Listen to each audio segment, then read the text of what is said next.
answer came there, none. Can you hear me, or do I have to come up them stairs to you? I'm up, aren't I? Is he poorly? Poorly. He had one over the 8, didn't he?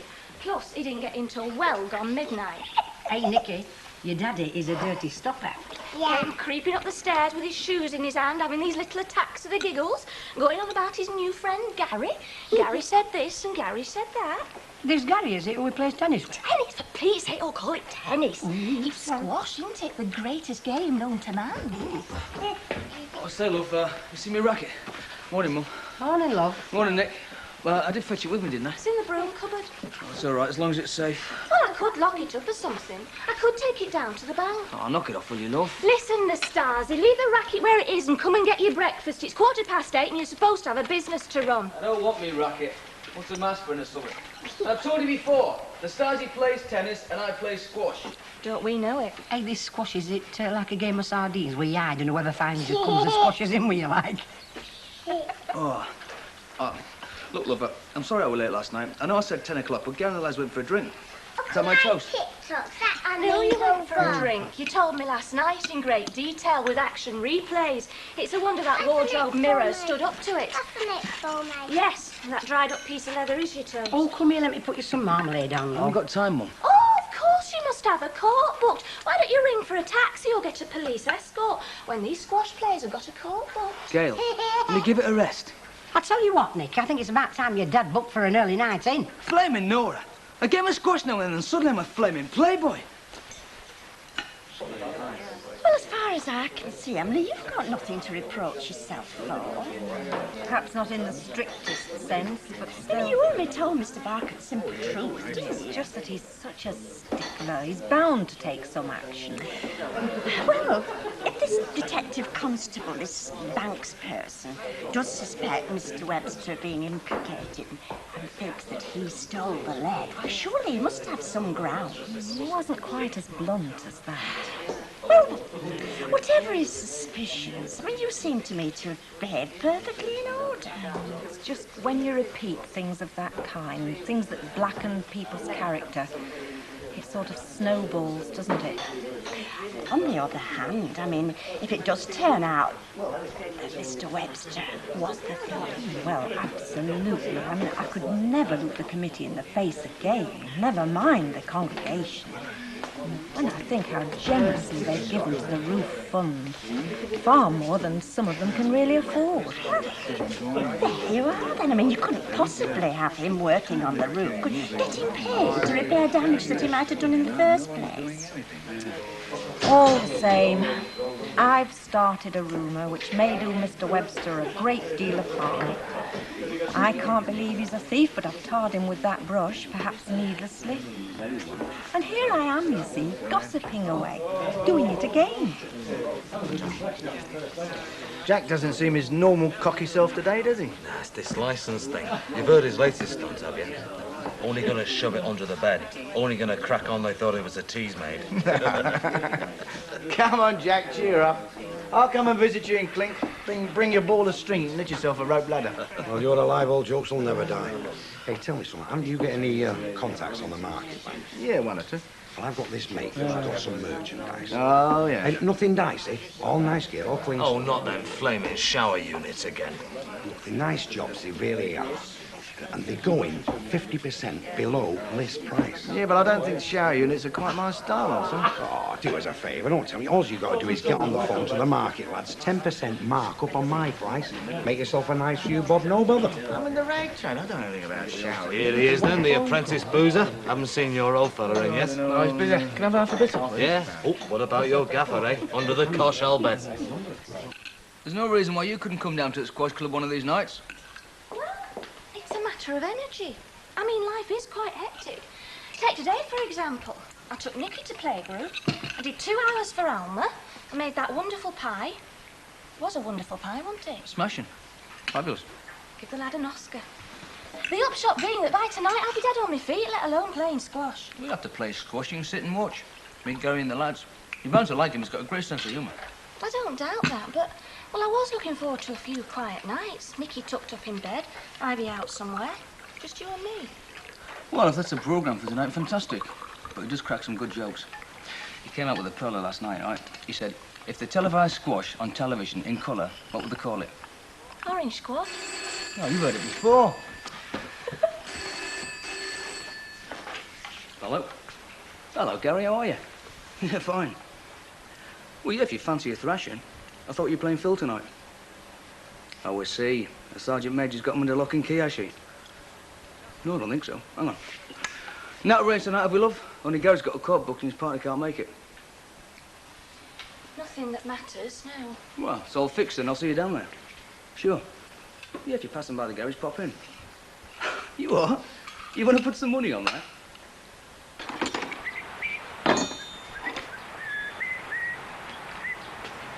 Oh, hello, Mr. Barker. Morning. Or is it afternoon? I'm never quite sure how to put it. With the sun, as they say, at the meridian. Well, if you're a drinking man, it's usually good health. Of course, yes. Not that I indulge. Half of mild, perhaps, now and then. Well, as they say, Mr. Barker, work is the curse of the drinking classes, and drink's been the death of many a good steeplejack. So when I'm on a roof job, like your chapel, no way does a drop past my lips. Oh, it's very reassuring to hear. But the fact is that, well, between... I know. You've been down to the job, you've seen I'm missing, and you've said that fella's let me down. Oh, not at all. Look, I'm not saying you're out of order. You're perfectly entitled. I mean, if I'd made no progress, I'd want me backside kicking, wouldn't I? You mean you have made progress? Oh, aye. All the material's on order. I've just got to pick it up. But you could cancel the order. Yeah, you haven't actually, as yet, carried out any work. Well, not work as such, no. I'm cracking off this afternoon. Oh, I'm sorry, Mr. Webster. I'm afraid there's no question of that. Why? Don't tell me somebody's pinched the scaffolding now. It's the committee. The Mr. chapel Webster. committee have pinched the scaffolding. If you'll allow me to finish, please. The chapel committee have, in fact, had second thoughts. Oh, aye. They feel there should be further discussion, that perhaps I was a mite over hasty in awarding the extended contract to, A one-man band. Is that the term you're looking for, Mr. Barker? Indeed it may be. The general feeling in the committee is perhaps the job is now a little too big for one man to handle. But I'm not one man. I take on labour as I need it. And if you don't mind me saying so, if something isn't done about that chapel roof, a bit sharpish, you're going to have a very damp congregation. Then we must pray for fine weather. Hey, let me get this straight. Am I being taken off the job completely? Does this apply to the original work as well as the vandalism? I'm afraid so.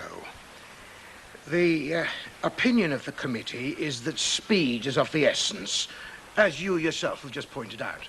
Mr. Barker, all this talk about the committee's just a blind, isn't it?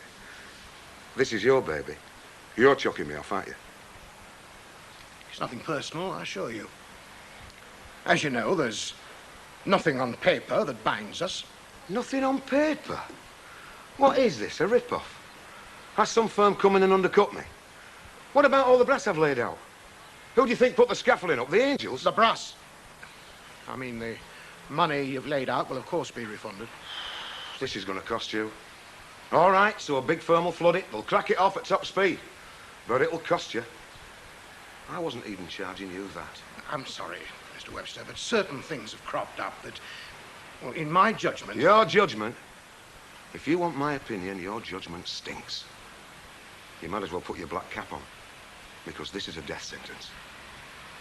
This has really finished me off. Well, there's no point in discussing this any further. I'll bid you good day.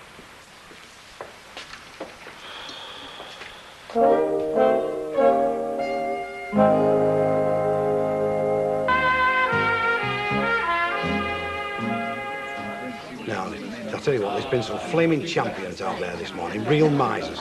When I've stood there opening the door, not even a thank you.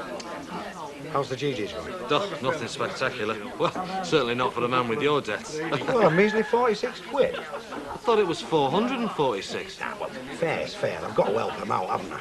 How are you fixed? Are you joking? Hey, why don't you touch that lad of yours? He's not short, is he? Short? He's got a wad like that under his mattress. How he sleeps, I don't know. He's going to finish up with a bad back. Well, it's his holiday brass, that. When he hits Jersey in the summer, their economic problems are going to be over. Are you telling me, Jack, that your own son will stand by and see you hauled off to Clink? Hey, listen, if anybody's collar's going to get felt, it's going to be Vera's, because it's her name on the bottom of the licence. Is that right? Dead Jen. Well, like I said, you're in the clear. I think it's disgusting. It's all academic, Betty, love. The prisons are crowded enough. Throw Vera in, they're all going to be making rooftop protests. Hey, but come on, Jack. Come on, get on the ball. You're missing a trick here, aren't you? What? Well, I mean, if you were to put it to your Terry that if he doesn't cough up the reddies, his man might very well get locked up. He'd never buy that. Oh, but he would.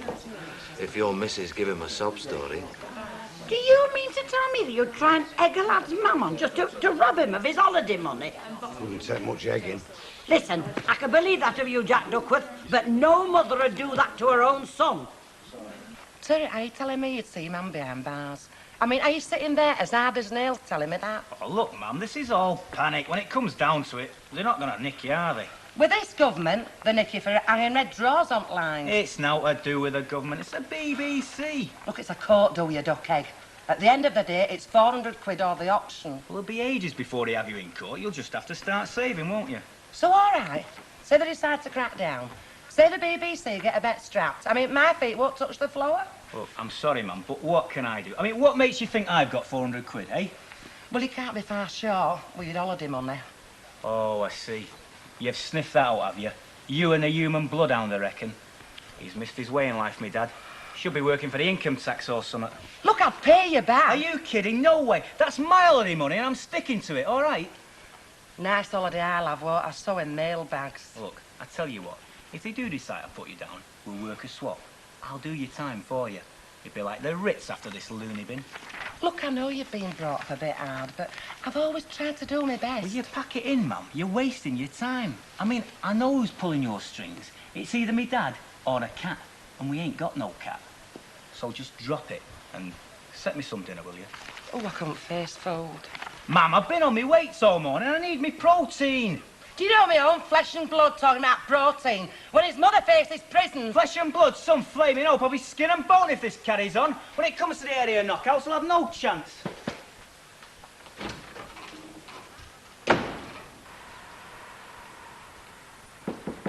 Come in.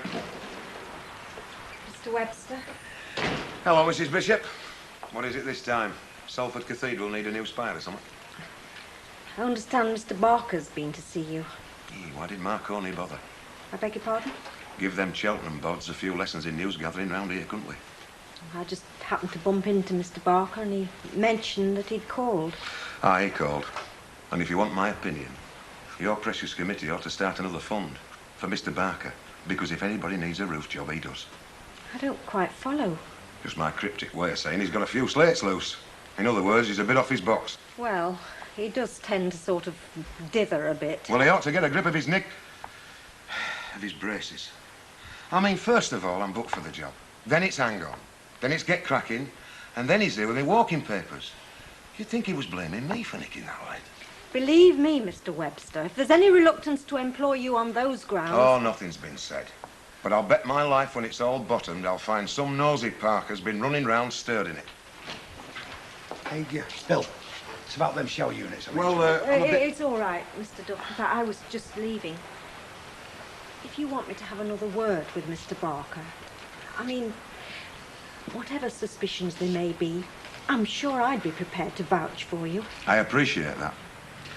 But I don't think there's a lot of point, because I get the impression I'm not trusted. Anyway, you've done enough for me already. Thanks for calling.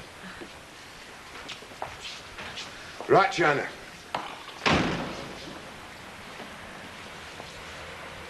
Look, honest, on my granny's grave, them units are clean. Don't go berserk. I mean, a week ago, I'd have asked you for an invoice, but the way things are shaping up. Look, I tell you what, I'll take 4 off you on sale or return. Plus 1 I'll pay you for, because I've had an inquiry about a bathroom. Come on, you can do better than that. Now, look, it's money in your hand, and it's money to come. Are we doing business? Aye, OK. You win. Always and round about tea time. By the heck, you drive hard bargain, you do. Give you about 6 months and Wibbers are going to be worried. Oh, I'm an empire builder, I am.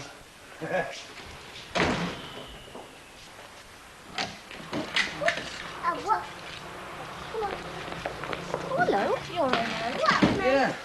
We didn't have much on, so I said to Kev, let's pack up. Looks like you've been shopping. Surprised we didn't see you down the precinct. Oh, I didn't have to go shopping, love. Gary fetched it round to the garage. I told you he's in the trade. Oh, I see. Gary fetched it. The man with the golden cufflinks.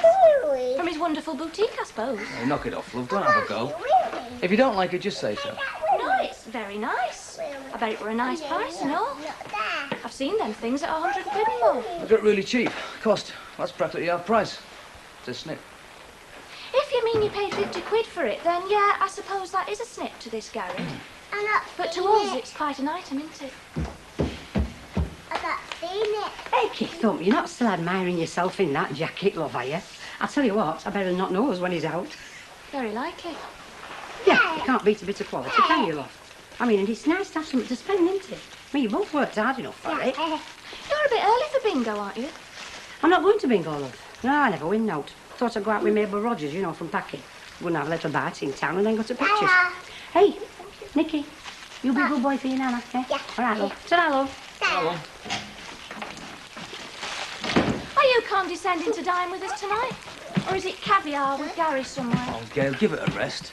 I just thought for 50 quid, a jacket like this, it's a gift. But if you think it's too expensive... Does it matter what I think? Do you what Gary thinks and your mates down the club? I mean, if you want to spend 50 quid just to impress them.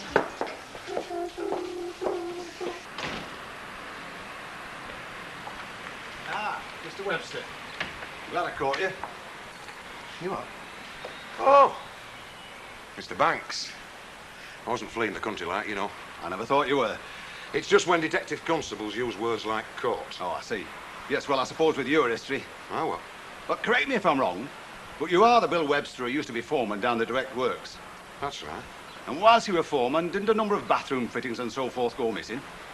Oh, is that what you call my history? Well, what would you call it? I'd call it my bad luck. Whose dictionary do you use? Webster's? Well, what would you call it? If 4 of your oppos, 4 blokes you thought you could trust, go on the tea leaf. All got the bullet, didn't they? Yes, they got the bullet. I was cleared. That's right, you were cleared. Then you got made redundant. I wonder why. Look, if you're going to Well, accuse I'm me... just making inquiries. Don't try to kid me. You've got this led down to me, haven't you?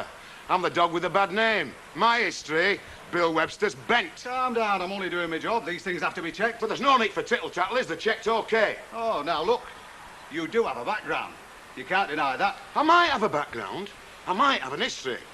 But I haven't got a record. No, well, never mind the words.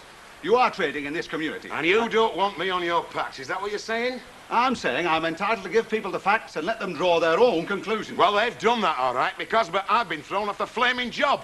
A job that could have set me up. And it's obvious why. You've been putting a boot in.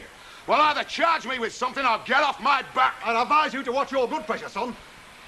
Luke, if you've nothing to hide, then you've no worries. 5 shower units as ordered. How do? Where do you want them dumping? Sling him in here, will you? In straight, pal. Shower units, bathroom fittings, all nice cheap gear, good clean stuff. No, I am not in the trade. Well, take one home for your missus, then.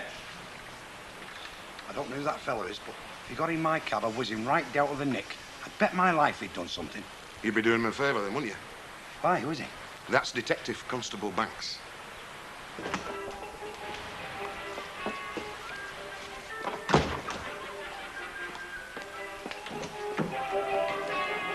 What are you standing out for? Shut that flaming door, you idiot. I've got the telly on here. Sure, that's the idiot, love. Why do you leave it under their bed? If them lads are on the prowl, well, they'll have us. Don't blame me. It was our telly that brought it down. Do you know, now we've got brains you were born with. Where is any road? Where's who? Ah, Terry.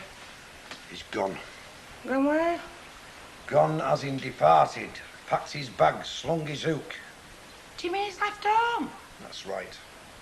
What have you been saying to him? That's what you've been saying. Are you telling me you just sat there and let him walk out of that door, eh? Did you leave an address? Didn't you even ask him where he was making for a note? He said, I'm off. I said, ta-ra. He'll be back, won't he? Oh, God. Be back? Tell you what, I won't be back if I were him. Let's face it, Jack, we just had him as a tour rag, haven't we? He just walked out that door as on his son, and we don't even know where he's making for a note.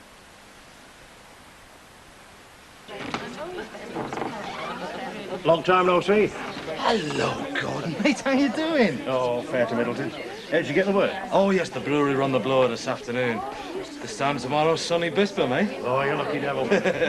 Come on in. Who is that fella? I'm blood, I don't remember his name. He was relief manager a couple of years ago. He put the cat among the pigeons and all. Oh, yeah. Hello there. Yeah. Hello, Mr. Baldwin, isn't it? Mr. Roberts? That's right. Yeah. Gordon Lewis. I looked after the place 3 years ago when Mrs. Walker went on her trip. Was it 3 years? There. Thanks, Betty. Hey.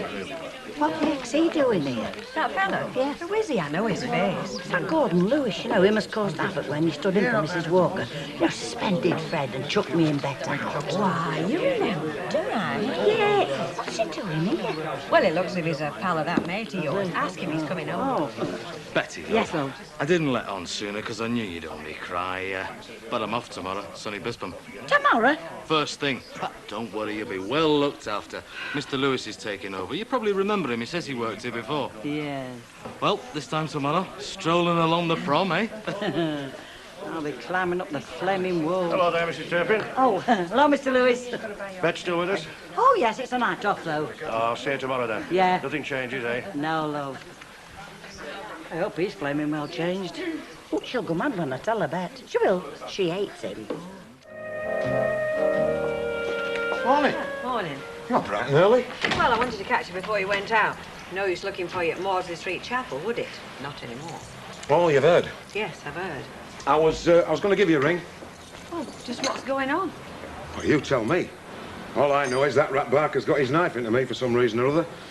1 minute he's all sweetness and light, the next minute he can't trust me as far as he can chuck me. Why? Everything were going so well. Wasn't it Barker that gave you the nod to do the extra work? That's right. There's nothing else, is there? Something you're not telling me? Like what? Like the police might be showing too much interest. Why, heck, Barker's not the only one ready to stick the boot in, is he? Look, I'm pointing no fingers. I'm only asking. Look, the police came round here the day I reported it. If they had anything on me then, do you think I'd still be here? No way. They'd have me down that nick faster than my feet could touch the ground. Yes, I suppose so. Sorry. So am I. I thought there was at least one person round here still had a bit of faith in me. You'll get another cup when I've time. Oh, by the heck. For a fellow what reckons to be poorly, there's nought wrong with his appetite. What's wrong with him? Well, he says his back's playing him up and he feels a bit under the weather. But between you and me, Dr. Lowther, that's where I go cleaning, you know. Dr. Lowther says it's just anhedominal. It's getting on a bit, that's all it is. Well, he's 65 next week, you know. Still, like I say, doesn't stop him eating. Now then, Chuck, what about you? Could you manage a bit more? Are you trying to fat me up for Christmas or what? Well, we can't have you going off to work on an empty stomach, can we? We'd like some toast and marmalade. No time, Mrs. Ogden. I'm bursting. That was great. Oh, good. I'm glad you enjoyed it. Now, it'll take me a day or two to get used to your likes and dislikes, but I think you'll be very well suited here. Any road, if there's anything special you like, you know, anything particular, well, you've got a tongue in your head. Yeah, OK. Well, I reckon it's time I went here. Oh, just one thing before you go dashing off. What's that? Well, it's about tonight's tea. I was thinking of getting some lamb chops. Yeah, I like lamb chops. Fine with me. Oh, yes, right. Well, I'll look out for some good ones then. So what they cost, you have to pay for quality. You don't need to go and ban a lot of meat, you know. How do you mean? Well, I can generally get my hands on a bit of something good at work, you know. Leave it with me. Some chops if there's any going. Or it might even be a bit of steak, eh? Oh, yes, well, that'll be very nice. Now, you let me know what it costs and I'll settle up with you. Oh, excuse me. Morning. Morning. Morning. What do you want? I couldn't help noticing your overflow, Mrs. Ogden. What about it? It's overflowing. I just walked down back Gillen to make sure it was yours, and it is. Flowing away to bring all your pointing out, you know, if it's not seen to. It could be a ball cock that's stuck. You want to get yours stamped to have a look at it. Stan can't do nothing. He's in bed poorly. I'm off. See about tea time, then. Oh, right. Oh, Terry, Chuck, before you go, would you mind just having a look in the toilet? Mr. Sugden says the overflow's going. Yeah, OK. Ta. Hey, what's my laddo doing here if it's not a rude question? He lives here. He's my new lodger, if it's not a rude answer. You wouldn't be kidding me, would you? No, of course you wouldn't. You haven't got it in you to pull a stroke like that. Not that diabolical. I could tell you he's coming, Gordon Lewis. I tried to let you know last night, but I couldn't get any answer. We were out. I can't understand it. I thought Annie had marked his card at brewery for good. Well, perhaps he'd wormed his way back in again, lovey. He's got the bill for it. Hey, he accused me of shortchanging, you know. He accused me of everything else. Not pleasing the customers enough, running a disorderly bar. Though how I could do both, I'm blowed if I know. Hey, you don't think Frank could have made a mistake, do you? But according to you, it was Lewis what said he'd be seeing us today. Yeah, I did. Oh, I'm clutching at straws, Joke. I'd like to clutch at his neck. A pound to a penny I'd get off. There's no jury on earth that'd send me down for getting shut of him.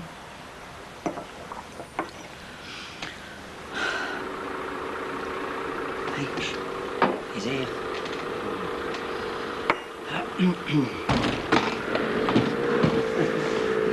Well. Who'd have thought we'd live to see the day, eh? That's just what we were saying. Same room, is it? Presidential suite? Yeah, ready and waiting. Great. Can't smell any coffee. Oh, yeah. In case you were wondering while you were sitting there, things are going to be a lot different this time. Not like last trip. No rows, no shouting the odds. It's all going to be nice and friendly. Because this time you're going to do what you're told straight away without any arguing. And we'll start off by getting ready for opening, shall we? Just in case we cop for a customer or two.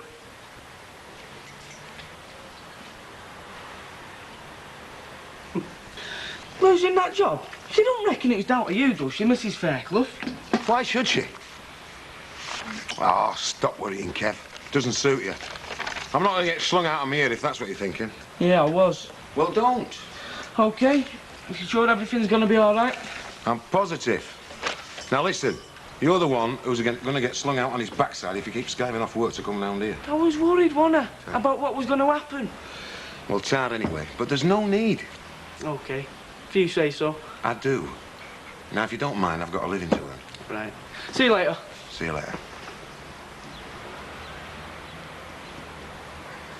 I told you, Vera, he's a big lad. Could look after himself, so stop your worrying. Stop worrying. How could I stop worrying when my only son could be wandering streets without a roof over his head? All right, worry if you like. Worry yourself daft if it makes you any happier. Just do us one favour, will you? Tie a knot in your tongue. You're beginning to sound like a crack record. Well, I might have expected that from you. I mean, how any man can let his son leave home without raising a little finger and stop him? Me? What can I do, eh? Well, what can you do any time, eh? Children, did you come in here for a drink or to start a flaming battle? Because if you did, don't bother. We've got one of us home. Give us a pint. Pints? Bottle of lager. Lager? Make engine oil. She's been doing that much yakking this morning. Her tonsils need lubricating. I'll lubricate your tonsils, Jack Duckworth, with a gas spanner. If I'd have done that years ago, I might still have a son now. One pint? Look, he is not a baby, Vera. If I know our kid, he's probably shacked up with a bird somewhere now. Probably had it worked out all the time. And he put us through that flaming pantomime last night just to get us at it. One lager? Mummy! Yeah. On about your Terry, are you? No, Donald Duck. You don't have to fret about him. He looks all right to me. Why have you seen him? Oh, certainly, yes. He's moved himself into Hilda Ogden's house. He's what? Ah, Terry, moved in with Hilda Ogden. So you don't have to worry about him then, do you? He's as happy as a cow in clover.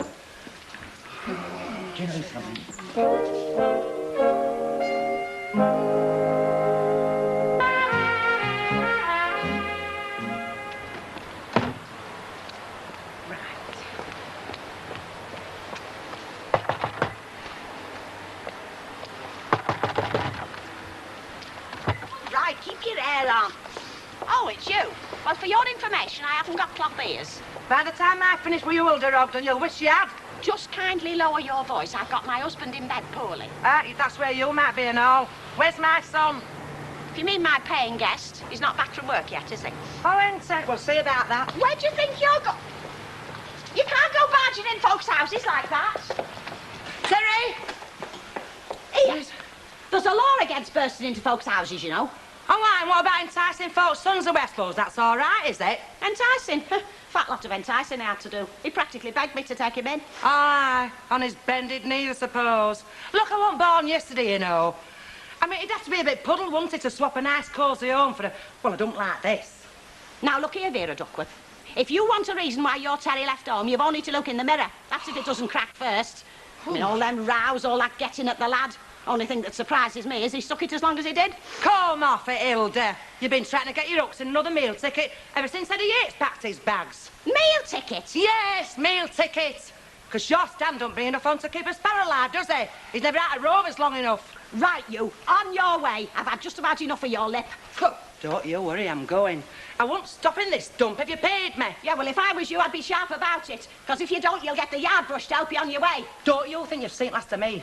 I won't see what my Terry has to say about this. Out! Hey, keep your eye on the time. I'm not having you late for garage again. I'm all right, yeah. Brian wanted to go home for something. I said I'll be back for 15:15. I didn't ask for your worksheet. I just said keep your eye on the clock. Well, I'm doing it. It's only 10 to. Who is that fella?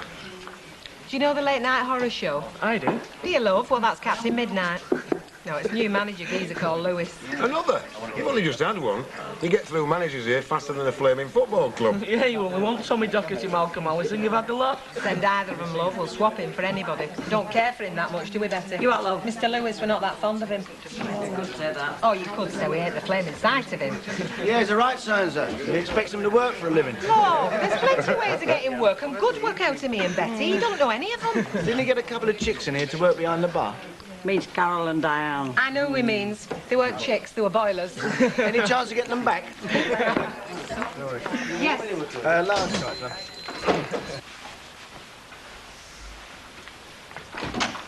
Gary, what are you doing here? Quiet, Bri. I bet you don't get many visitors down here. It's taken me half a day to find you. Oh, well, don't stand there. Come in. I brought you these. Trousers you were asking me about. Oh, I shouldn't have gone to any bother, mate. That's no bother at all. I had your size in the shop. Thanks. Right, what's the damage? 30 quid to you, mate. Cost you double anywhere else. Yeah. Look, I haven't got any cash in me at the moment. Will you check me all right? Don't bother now. It'll do again. Thanks. Hey, nice little place. Oh, yeah, it's all right. It's not ours, though. It's my mum's. A bit like my old lady's. I've been trying to get her to move into a bungalow for years. Just like trying to shift concrete, honest. Aye, they do get into a bit of a rut. So how long you been here? Well, not too long. We're one of them places on the other side at Park, one of them townhouses. Aye, I've seen them. You need a shoehorn to get into the living room. Wasn't quite as bad as that. So, you got a decent offer, snapped the hand off and moved in here while you're looking for something bigger? Yeah, something like that. Well, you take my tip, mate. Don't leave it too long. You could have problems. The old lady, you with me? Yeah, right. Look, do you fancy a brew while you're here? Something stronger. Got a few cans of beer in the fridge. Not for me, thanks, Bri. I've got to get back. Yeah. Oh, and you'll do something else. You don't fancy trying to book a court for tomorrow, do you? Yeah, I wish I could. I don't think I'd be the most popular bloke in the house if I did. Got problems? You could say that. Girl's playing up a bit. She said I'm spending more time at the sports centre than I am with her. She's probably right. I think she is. I can't remember last time we had a night out together. That's bad news, mate. You don't have to tell me. She wouldn't fancy making up a foursome, would she? A foursome? Yeah, with me and our June. We'd soon put the sparkle back in her eye, I promise you. Yeah, that sounds great. Got anything in mind? Leave it with me. I'll think of something. You just let me know what day suits you best. Okay, won't mind. Mind? Oh, she'll be over the moon. Great. I'll see you, mate. Right. And don't go throwing your papers all over the street. There's a bin out there for them.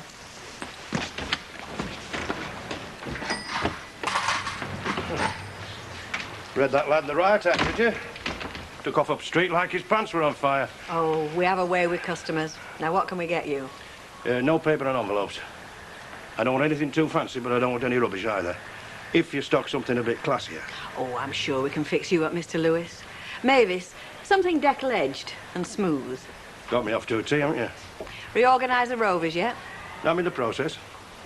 Well, take my tip. Don't change too much. We're devils round here for liking things just as they are. Yes, I've noticed.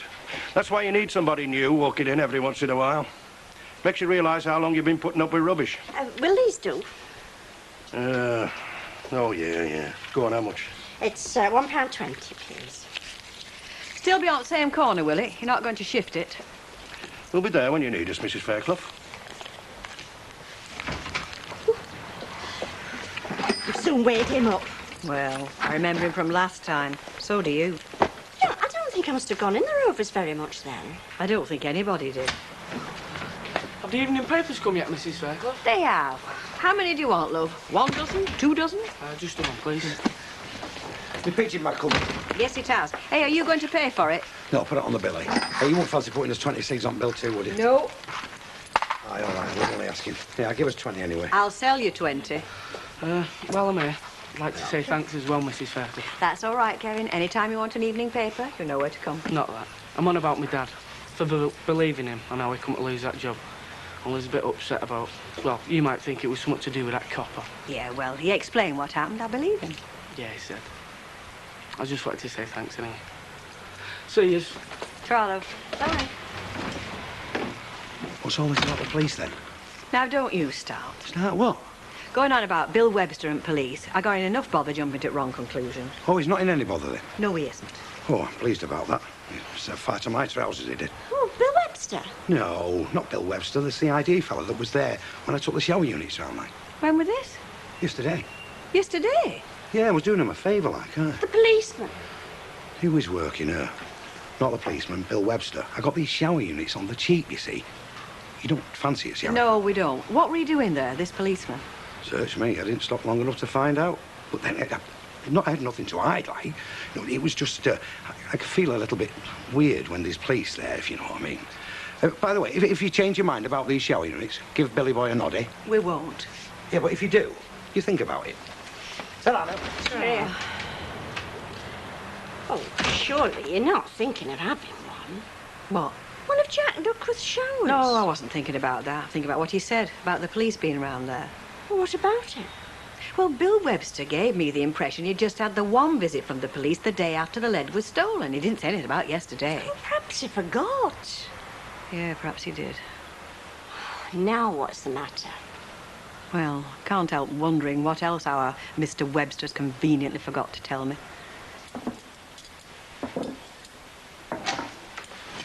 Hiya. Hi, you timed that well. All eat together tonight for a change. Hi. Where's old Nick? He's just taking him down to the corner shop. He won't want any tea by the time she's finished with him. She's probably stuffing him with chocolate teddies or something. I'll just have a quick swill. Brian, Yeah? you might as well take these with you. They are yours, I take it. Oh, yeah. What do you reckon? Very nice. Mind you, at that price they should be. I've seen a pair just like them down in the men's shop in the precinct. No, I'm in the middle of, these are a bargain. Go on, surprise me. Well, 30 quid. How much? All right, Gail, look, I know they're a bit on the top side, but, well, there wasn't much I could do about it, was there? I mean, Gary fetched them for me as a favour, and, well, after he'd gone to the trouble of bringing them round... You couldn't say no. All right, Gail. But it's not all right, Brian.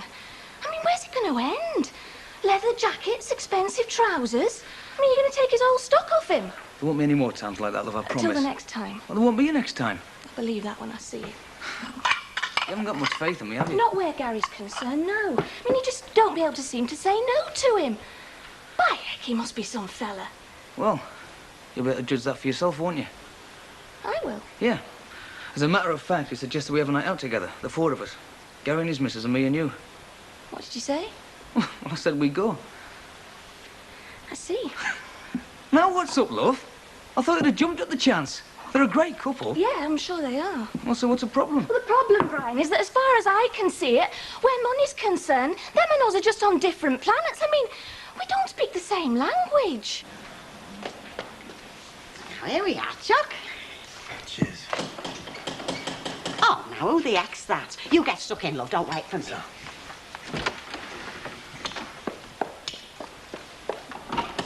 All right, where is he? And don't tell me he's still at work. Now, hang on a minute, Vera Duckworth. Now, listen, I don't see my son, and neither you nor nobody else is going to stop me. Oh, so this is where you're hiding, eh? Very cosy. I'm not hiding anywhere, Mum. No, he's not. You keep out of it. I'll do now to sort. Look, Mum, I don't know what you want, but... I want you back home where you belong. That's what I want. Well, you're going to be unlucky, aren't you? Because I'm not coming home. I'm stopping here. Oh, come on, Artery. I mean, a joke's a joke, but this is turning into a flipping pantomime. You're wasting your breath, Mum, because I'm not coming home. That plain enough for you? Or do you want it in writing? Look, I weren't talking to you. Oh, weren't you? Well, I was talking to you. Now, come on, just shift yourself. You've had your fourpenn'orth and our tea's getting cold. Look, come in, Artery. Look, listen to me. Things are going to be a lot different now. I promise you. How? I mean, you can't change. My dad can't change. I grow. It's a way of flipping life to you. Well, at least give it a go. No, Mum. I'm stopping here. I mean, I'm well looked after, well fed, so you don't have to worry about, have you? So what's up with you? Don't you understand plain English? I'd have thought even you'd got the message by now. You'll regret this, Artery. Yeah. Yeah, you will. You'll mark my words. You'll be begging to come home after a couple of more days in this middin. Middin? Yes, middin! You child stealer. Right, how will that do you? Just a job. Could have been made for it. How much do I owe you? Oh, I don't want to for that. Oh, I'll come here again. I'd have had t'other piece if I'd have known. Oh, no, you wouldn't. What are you up to anyway? Trying to put me out of business? No, I'm just putting a bit of a strengthener under a cupboard, you know. Thought that was council's job. Well, it is really, but if you wait for them to do a job, you'll be waiting a flipping long time. They've only got 2 speeds down at that town hall, dead slow and stop. By heck, I wish I'd have known you when I was at Direct Works. Well, you see me right, would you? No, I'd have kept you waiting forever. Charming. Now, if I was you, I'd get gone with that before I change my mind. Right, I'll be off then. And again. I'll see ya. Cheerio.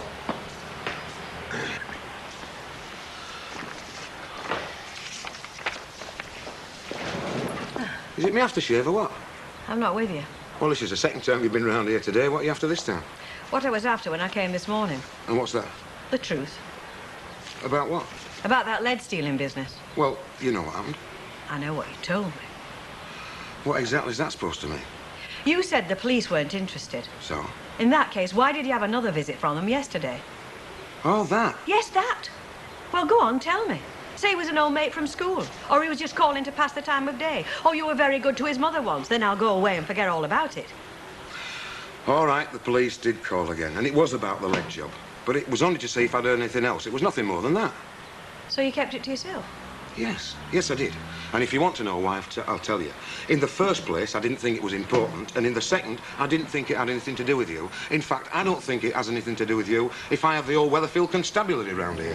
Just hang on a minute, you... No, you hang on a minute. I'm getting just a little bit fed up of having you on my back all the time. I'm sorry, Mrs. Fairclough. I know you gave me a start, but I wasn't aware when I took this place that you'd want twice daily bulletins every time I got up to something. Oh, pardon me for breathing, I'm sure. Well, for your information, I was only trying to help. Well, if you want to help, you just get on with your life, will you? And leave me to get on with mine. I'm trying to build a decent, honest living here. And that's quite enough to have on my plate without you trekking round every 5 minutes accusing me of Lord knows what. I'm sorry, but I've just about had enough. In fact, I'm beginning to rue the day I ever set eyes on you or your flaming yard. I see. Well, if that's the way you feel, you know what you can do, don't you? Good night, Mr. Webster.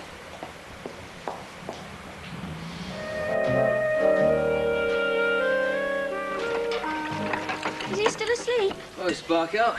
Not surprised. He was singing Kama Sutra at 3 o'clock this morning. Singing what? You know, that Boy George thing. They come and go. Yeah. It's Karma Chameleon. Yeah, that. He don't care if it's 6 months behind 8. Tim, it's still top of the pops. Listen, if you have any trouble with him tonight, put your hair in dreadlocks, put a tablecloth around you. That'll keep him quiet. I never have any trouble with him. He's always good for his nana. Why do grandparents always say that? Anyway, it'll do you good to get out with a young couple, won't it? You've not done that for a bit, have you? Where are you going? Good point. Where are we going? Gary said leave it to him. He'll fix something up. I expect we'll go to eat somewhere. Yeah, but what sort of somewhere? What shall I wear? Well, I don't know. There's a lot of help, isn't it? What's his wife like? I mean, is she dead glam or what? Well, she's all right. I've only ever seen her in a tracksuit. Well, she'll not be wearing a tracksuit to dinner tonight, will she? I mean, shall I get my hair done? Look, they're just an ordinary couple. We're not going to have a flipping foursome with Prince Andrew and his latest bird. Well, if we were, at least I'd know what to wear. Or what not to wear. And we'll have a bit more respect around here if you don't mind. You know my mum's a raving royalist. Me too, but that still doesn't solve my problem, does it? Well, make your hair a point where it'll make you feel better. Yeah, I don't want to look as if I've gone to too much trouble. Well, then don't. Yeah, but if she's dead well dressed and all that... They're just an ordinary couple. They've got money. They've got a few bob, so what? Oh, hey up. Cavalry's arrived. I'll see to him. You get on with your chat. Kama Sutra. What? Kama flippin' Sutra. You don't know what that is? Oh, yeah. Aye, I'm telling you. If that's what he was up with in the middle of the night, I shall have to give him a good talking to. I didn't read that till I was 5.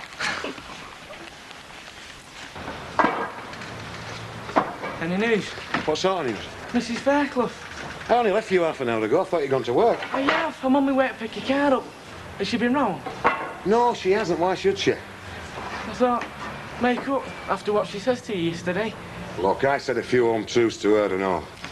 I don't reckon she thinks she's got anything to apologise for. Yeah. Oh, come out in the wash though, didn't it, eh? She says she don't trust you. She thinks you're mixed up in that lead business. Look, she never said that, not in so many words. No, but she implied it.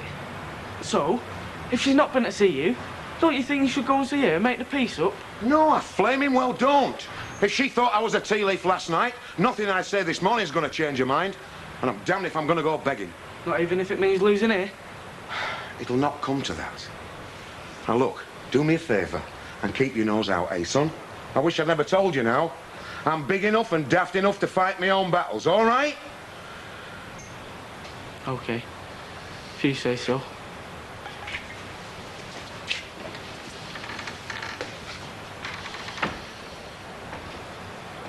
Terry, just putting your breakfast on the table. Oh, you're here. Mr. Ogden says, would you go up? Oh, he'll have to wait. Did he say what he wanted? No, he just said to tell you to go up. It's the world's worst when he's poorly, you know. Bring me, fetch me, carry me all the live long day. Breakfast all right for you? Yeah, great. No, what it is, you see, he hates being in bed. He misses the telly. In fact, he said to me last night, could he have the set upstairs in the bedroom? But I said, not likely. Then, of course, he thought I was being selfish, so I said, no, Stan, it's not for myself, but there's telly to consider. Well, you can have it as far as I'm concerned. I mean, I think I'll be going out tonight anyway. No, love, we'd only be setting a precedent. Annie Rod, there's something I want to watch tonight. Oh, excuse me.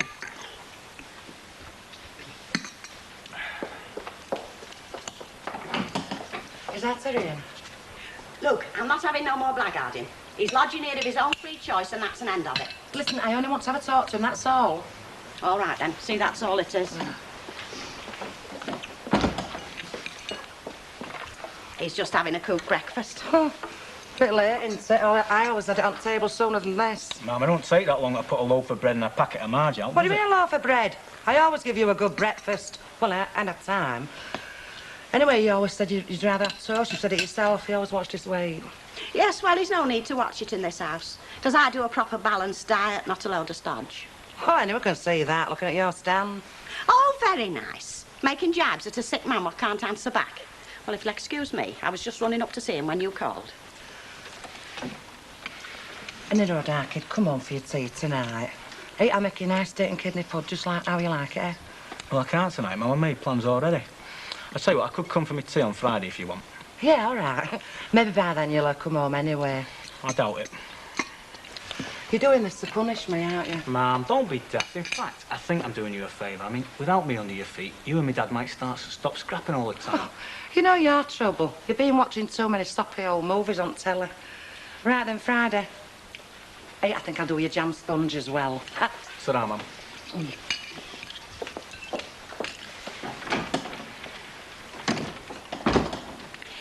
You know, Chuck, I wouldn't dream of interfering between a mother and her son, and she will always be your mother, Terry.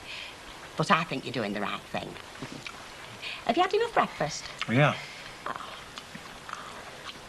Well, I better be getting off. I only work the morning today. I'll be finished about 12. So I'll be home for my dinner. Oh. Oh, will you? Yes, right. Well, leave it with me. I'll sort out something nice and tasty. Right. Oh, and by the way, Stan said, would I give you this? What is it? It's his bets. Now, I know, Chuck, I know, but it keeps him happy. So if you wouldn't mind just calling in that betting shop in the precinct on your way. He's wrote it all down and the money's there. Well, I don't generally go through the precinct. No, but you could, though, couldn't you? Your legs are younger than mine. Is that right? You're a Duckworth lad living with Hilda? So Mrs. Carpenter says. Gets more like dynasty every day. Yes, love. Can I have a word, Mrs. Fairclough? Yeah? In private. Oh, I'll go and put kettle on. I was going to anyway. My dad told me what happened yesterday. I just wanted to say you're dead wrong if you think he had anything to do with taking that lead. I never said that, Kevin. You reckon he'd been hiding stuff from you? He says you don't trust him. I don't really know him. I know he's your dad, Kevin, but to me he's just a bloke I rent the yard to.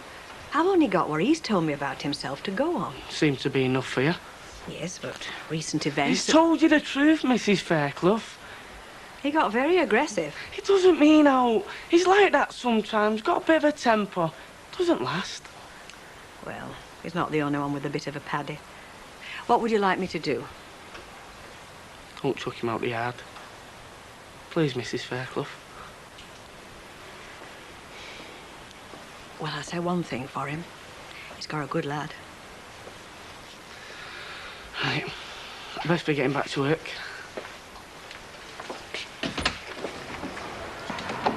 Yes? You've got to be Gail. Yes. We've got a date tonight. What?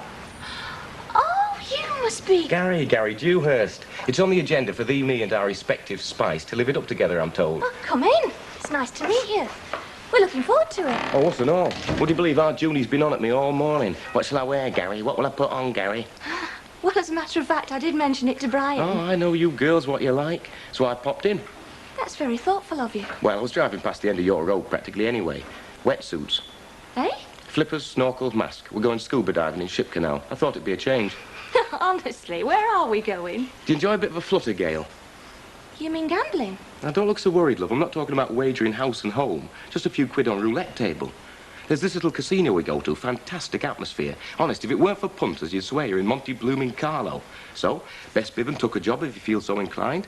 Otherwise, you're more than okay as you are. Don't be daft. No, but seriously, you'll find me and Junie very easygoing. No fuss, no palaver. Take us as you find us. Okay then, love. I'll see you both later. Ciao.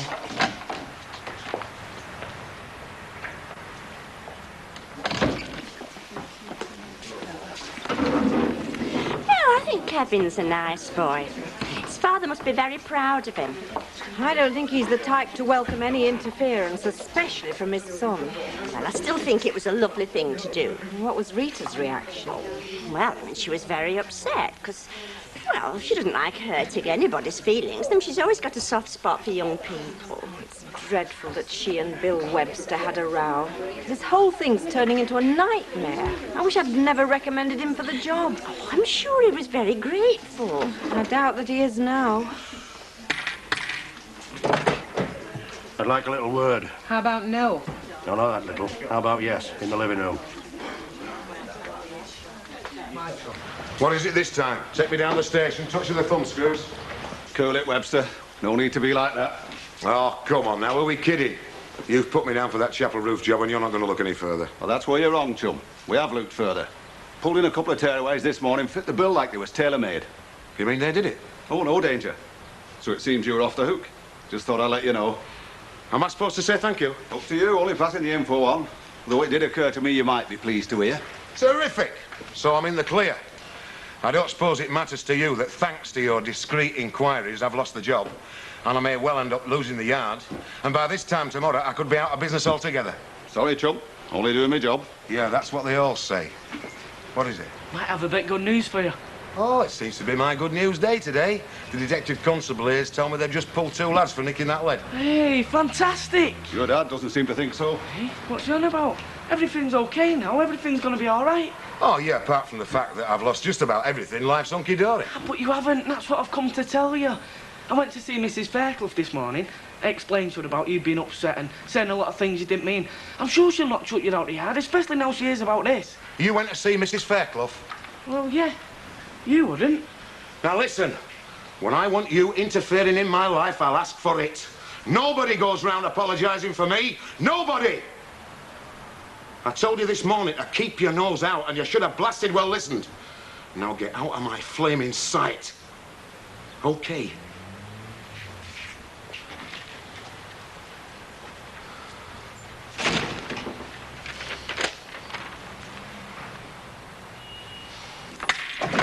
You took it on. Don't talk to me, Betty. It's all very well you saying that. I said don't talk to me. Right, who's next? Not me, darling. I'm getting out your way.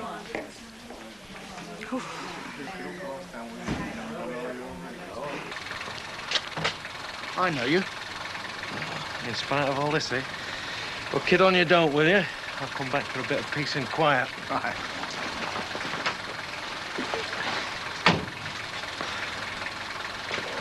I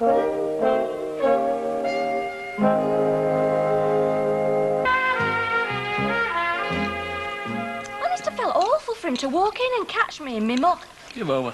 You look fine. Men don't understand, do they? Well, I don't suppose he expected to find you in your ball gown at middle afternoon. Yeah. When you meet someone for the first time, you want to give a good impression, don't you? What do you think of him, what's at point? I don't know. He's a bit flash, isn't he? Well, he's got what they call an extrovert personality. That's why he's such a good salesman.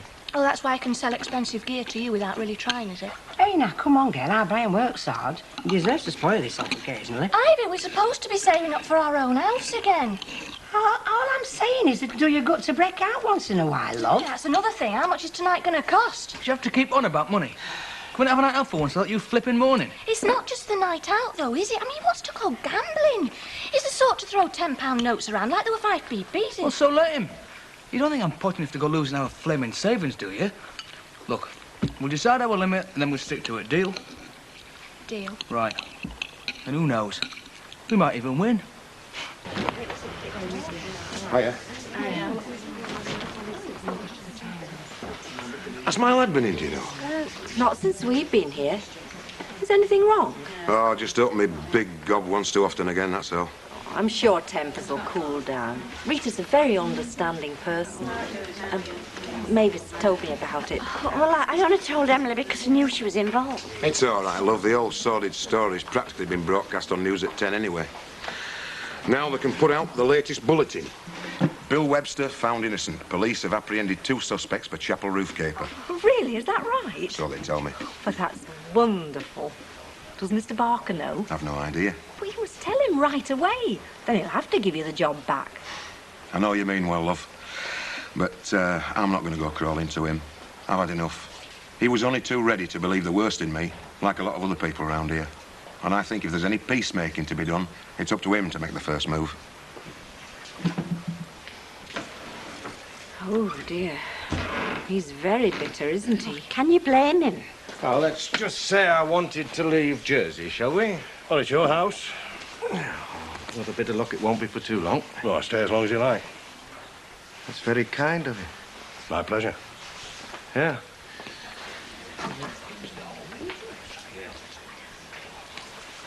Somewhat wrong.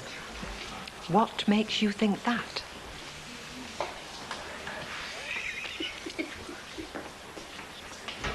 Do you know what I'd do if I ever got any capital behind me? I'd open a little delicatessens. I would. I'd roast my own hams, pickle my own gherkins, sell fresh cheeses, none of that vacuum-packed rubbish. Had big sticks of salami hanging down to my window. I can smell it now. I didn't know you were into all that cosmopolitan stuff, Mr. Sugden. Me? I've got a very educated palate, me, you know. Do all those years in catering go for now. Of course. How we forgetting? Oh, there's not much about food in all this varied guises I don't know. After you, my dear. Hey, Rita, guess what? The police have caught somebody for that theft. So Mr. Webster wasn't involved after all.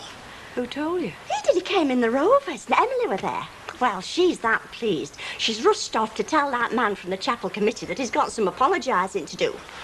Looks like he's not the only one.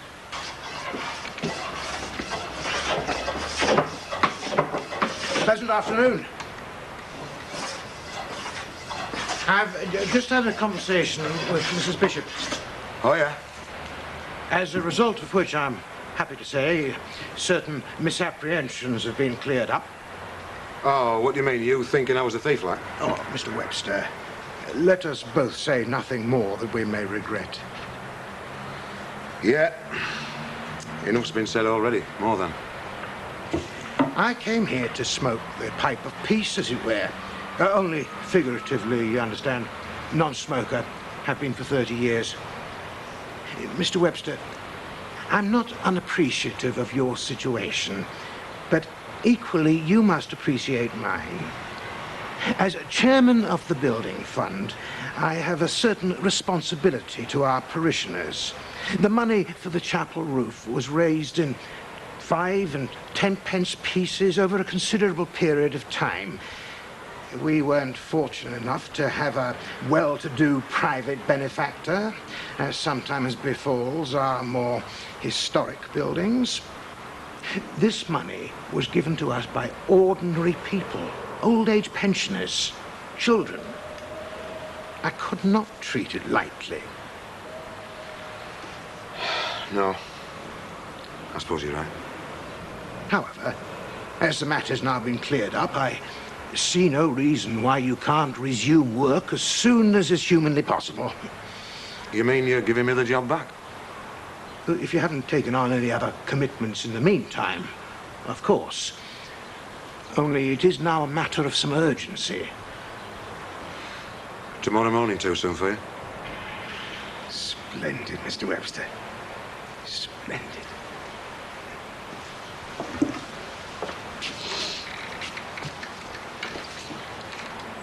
Come on here, Ava. Let's go. Right then, who feels lucky? You got itchy palms, have you, Gail? Oh, not really. Not like my missus. Never got anything else. He likes to crack on and never do anything but spend his money. That's what husbands are for. Am I right, Brian? Oh, absolutely. Have you been here before? No, not this one. Casinos aren't our thing, really. And what's the betting you get hooked, eh? No pun intended. Moderation, that's the key word, and you can have a ball. Oh, we always have a great night here. Mind you, we go other places as well. We enjoy a nice dinner dance, you know, on a Saturday night. Yeah, we'll have to fix that up sometime. You get out much? More than he used to. My mother-in-law's a very willing babysitter, bless her. Still, can't be much fun living with family. Well, we've had a house. We sold it to get something bigger. So you're only there temporary, then? Yeah, till the right thing turns up. OK, people, let's get this show on the road. Do you know Roulette Game? No, I've seen it play on the films. Well, there's nothing to it. Ask our Junie. She's the expert. Right, first, what we need is some chips. I'd say put in a tenner each. That'll give us 40 quid for starters. OK, Brian? Yeah, that's fine. Cheers.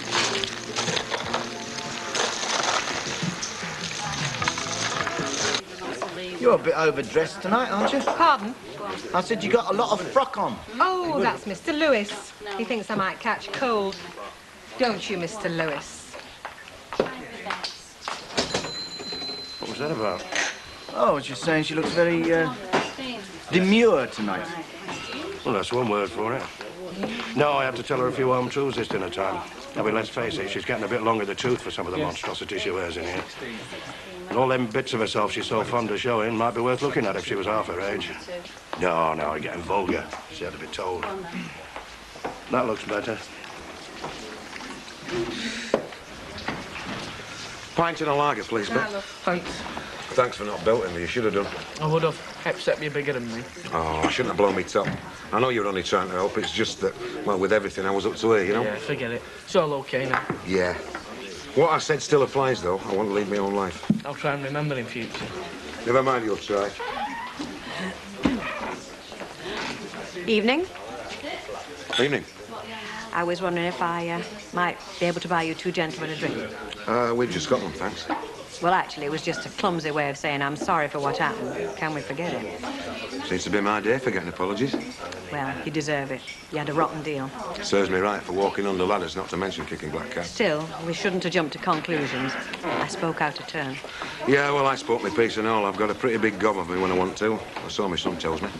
Well, he could certainly teach you a thing or two about tact, I'll say that. I've often wondered where I get my charm from. Same place you get your cheek, I shouldn't wonder. Look, this is my round. You can get the next one. Vodka and tonic. Yeah. Here we go. Having a good time, Poppet? Yeah, great, Tar. Hey, look at our Junie. Look at her face. In her element, she is. So's Brian. Knew he would be. He's the type that appreciates the better things in life, your old man. But then, don't we all? Now then, children.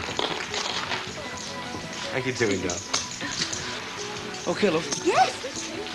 When are we going? I thought you were enjoying yourself. Oh, yeah, I am. But I've had enough. How much have we lost? Well, I don't know. Breaking even, I think. Yeah. It's only a few quid, love. I know. Right then, Jimmy, let's give it a break then, eh, kid? We're all going to the bar. Cash in, please. Not now, I'm winning. Best time to go then. Quit while you're ahead. And that's the name of the game, children. Quit while you're ahead.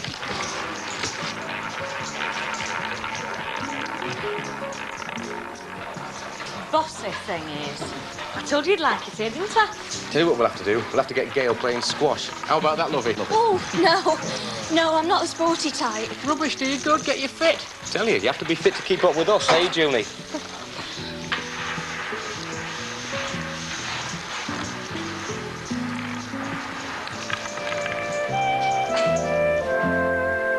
That's like pontoon, but we played roulette mostly. Is that where you spin a wheel or something? Yeah. You back the number you think it's going to land on. And Gary won 30 quid in one go. Fancy. Yeah. I bet there are a lot that lost to know. Oh, yeah. One woman, Mum, she lost 400 quid in half an hour. Crikey, she'd have some explaining to do when she got home then. Nicky's in his bath. Right, love, well, I'm off. Listen, I don't know what I'm going to do about my dinner, but it'll not interfere with your plans, will it? No, we're going round to Angie's. She came round here after playgroup last week, so it's our turn to go there. You can fend for yourself this dinner, can't you? Yeah, no problem. I've been hearing all about last night. Sounds like it were a lark. Giddy carry on. How'll the other half live? Yes, well, I'd leave them to it. All right, I'm off. Ta-ra. Yeah, ta-ra, Mum. Ta-ra. Well, yeah, I better be making tracks and all. You haven't said much about last night. What do you want me to say? Well, did you enjoy it? Yeah. Oh, good. Not a bad couple, are they? Gary and June, good fun. Yeah. Right. Place your bets, please. I'll have to do it again, eh? If you think we can afford it. I'm going to afford out. How much did last night end up costing us then? Less than you'd think. Right. I'll see you at tea time. Bye, Nick. Well, I'll try to pop over during the lunch hour. Yeah, well, I'll manage it somehow. Who is it? BT. Yeah. Yeah, OK, look, I'll be there around about 1 o'clock, if that's OK with you. Right. OK, yeah, I'll see you then. Bye.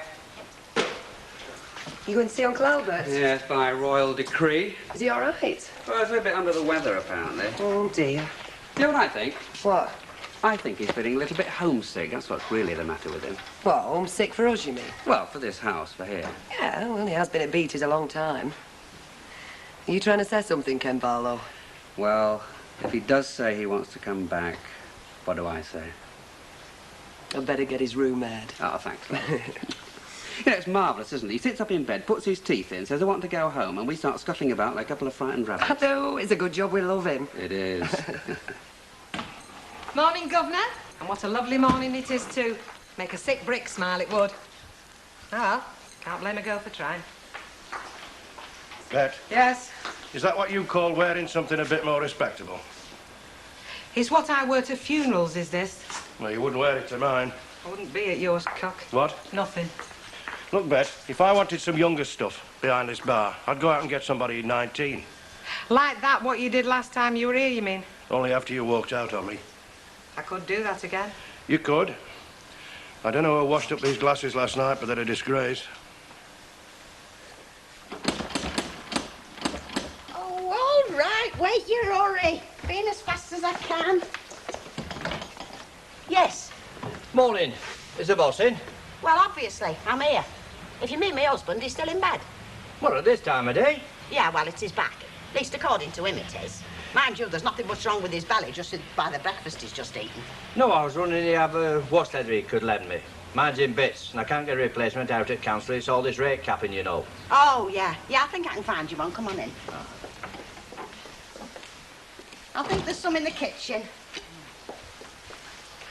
Is this that adult we're still living with you? Well, yes and no. There you are. Ah, thank you very much. I'll let you have it back. Right. I don't understand about, what's his name? Oh, Terry. Yeah, well, he's supposed to be living here, but he didn't actually come home last night. His bed's never been slept in. Well, I'm not surprised. He's the young generation, isn't he? I mean, anything goes with them. One bed's as good as another to them, isn't it? I blame it on miniskirt myself. Oh, no. No, it'll be nothing like that, not with Terry, no. He'd just have missed his last bus or something. Well, I hope he hasn't become a statistic. Oh, what? A missing person. I don't know how many it is go missing in this country every year, but it's thousands. Millions in America. Here one day, gone the next. Just as though they've been blotted out. Oh, yeah, but not Terry. It's very nice, is this? Well, it ought to be. You'll have to switch over now. I'm not trying to take the credit. Here, Ken, would you credit it? All right, don't get excited. We'll go and see what she wants. Well, she don't want the cheek, any road. Yes, Hilda. Could I just have a word, if it's convenient? Hi, love. Come in now. Morning. What do you want? No, I've just come to inquire if you know anything about the whereabouts of your Terry. His whereabouts? Is that meant to be funny? Is that meant to be a joke? Well, we know damn well his whereabouts, and she knows we do and all. No, I don't, as a matter of fact, because we haven't seen him since yesterday. Since he went out after his tea, to be precise. Do you mean he didn't stop at your house last night? No. Do you mean you've lost him? Apart from enticing him away from his own home, you've now gone and well flaming lost him. I haven't come here to bandy words, just to inform you of the situation. Well, that's great, isn't it? Well, I'm warning you, lady. Vera. Listen, you've lost him, so you better find him. If you know what's good for you. Thanks for letting us know anyway, Hilda, love. I regarded it as my duty. Right, ta-ra, lovey. She's driven her own kids away from home. Now she's starting on the force. All right, love, all right. But where can he have gone? Where can he be? Terry. Look, he'll turn up. He's not just had a night out, that's all. Better phone, please. Look, do no such thing. You finish your dinner, love. Could have joined up again. Look, as soon as I finish this, I'll go and have a look for him, all right? Cheers. Well, we're thinking of you, but we've not actually booked yet. Well, if you're stuck, I can always let you have a few addresses. Oh, sir, there's just the two of us, me and the girlfriend. Very nice. There we are, Chief. 34. That's 96 including this. If it's not the invisible man. Hiya. Where have you been hiding? You what? Where did you stop last night? Oh, last night? Yeah. Well, I stopped at my mate's last night. Your mother's going balmy. She thinks you've joined the Foreign Legion or something. Well, I haven't. This mate that you stayed with, would it be the same one that you're taking away on holiday? Yeah. You mean you stopped with your girlfriend? Jill, yeah. Don't tell your mother that. I'm not daft. Hey, tell you what, if you buys a pint, I won't tell your mother where you stopped, mate. I said I'm not daft, and that means you can say what you like to who you like. Give us a pint bet, love. I'll pay for it myself. Right, Chuck. Need any help? No, thanks. Correction. You could take Grizzly Gordon for a long walk on a short pier for me. I can't be doing with him, Billy, I can't. I told you, that's your business. I don't want to get involved. Well, what are you doing coming back here, then, if you're not interested in the place? Let's say I'm just marking time until someone turns up. Have you packed up with this wine bar in Jersey, then? I've sold my share, innit? Yeah. Morning. Any plans for today? It being such a nice day and you being fancy-free? No? No plans? What's he up to? Who? Well, Billy. Who else? I don't know what you mean. Well, I mean, he hasn't come home for the good of his health, has he? I mean, not to Weatherfield from Jersey. Oh, no. He's not done that. So why has he come back then? Bed. Well, from what he told me, to claim his inheritance. What inheritance? This pub. I mean, it's been in the family for, what, 30 years or more? It's like a stately home to the Walkers. They start getting a bit twitchy if they think an outsider's muscling in. Well, they're only tenants, you know. I mean, they don't own the flaming place. Don't they just?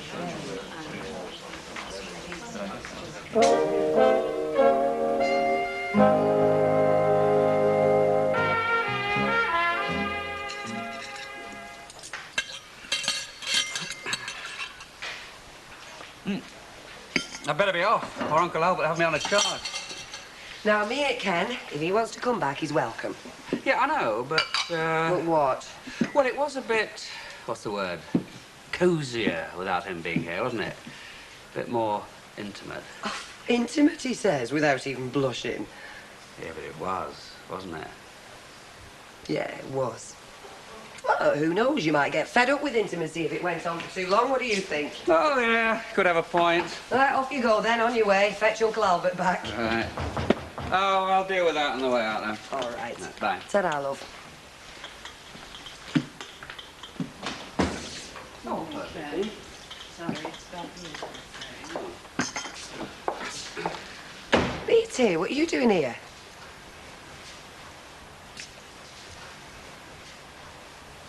I'm afraid it's Uncle Albert. What? My father's dead. Died in his chair, just like that. At 11 o'clock this morning. Oh. Well, this is it.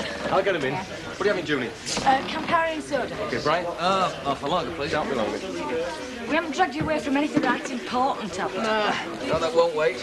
Only one Scarry's got an idea in his head. That is it. It's all systems go. It had to be. Let's ring Brian, arrange to see him in pub, put it to him and see what he says. Put what to me? Aha. You'll have to wait till Lord Master gets back. He'll tell you.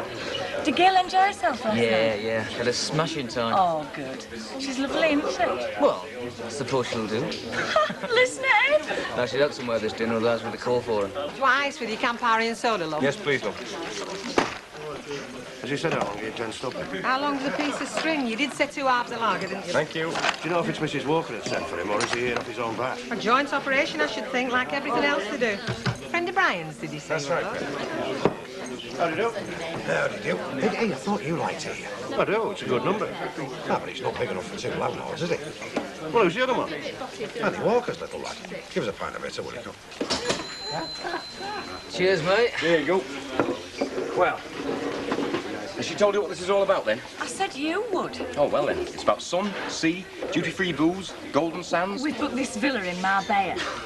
Well... Yeah, like she says, we've got this villa in Spain, in Marbella. Own swimming pool, everything. Yeah? It's for 2 weeks, fly from Manchester. We're supposed to be going with these 2 mates of ours, a couple from Stockport, only they're dithering about now. They're not sure if they can go. I think he's going bust if you ask me, Gary. Yeah, don't be surprised, love. He's got this hairdressing salon, which isn't doing very well. Anyway, after last night, we both thought there's nobody would like better to go with us in their place than you and Gail. That's if they want to. Of course it's if they want to. Well, yeah. It sounds smashing. It is, Gail pal. would be keen. Oh, yeah. Oh, yeah. Look, she's always going on about us having more holidays. I think she'll jump at it. Hey, it's not 100% definite, mind. Actually, I hope it is. Hey, me too. Spain, eh? No, just stay with a mate, that's all. Yeah, well, I thought it would be that. Only we were a bit concerned, both Mr. Ogden and myself, when I found your bed hadn't been slept in. So perhaps you could let us know another time, eh? Yeah. I was going to ring, but of course you're not on the phone, are you? Oh, no. Well, of course, Mrs. Tanner next door, she used to take messages for us. It was practically what you might have called a party line. So we never actually got around to having one installed. I'll be back tonight, anyhow. Yes, fine. Oh, and if you ever feel you'd like to bring this friend of yours round here, you know, you must feel free. Yeah, I remember. Oh, you'll be back for your tea, will you? Only I've got a nice bit of fish. I thought I'd do it with some peas and bread and butter. Yeah, great. I won't put it on till I see you, though. Well, that's the arrangement I used to have with Eddie when he was here. It means you're not tired, you see, and there's no spoiling if you are a few minutes late. Yeah, all right then. Right. Ta-ra. Oh, there he goes, regular as clockwork. He'll be wanting a brew. You wouldn't like to take it up for him, would Well, you? I'm just gonna He'd go like next. to see you. Be company for him. All right then. Right, I'll go and make it. Oh, hello, love. I've got the co-op to do the arrangements. Is he being buried from your house? Well, naturally. I am his daughter, Kenneth. Oh, yeah. Though there have been times when you wouldn't have thought it. Not many people manage to go through life without having their differences, Beatty. No matter how close they are. I think me and my dad had more than most. But it was never my fault, though.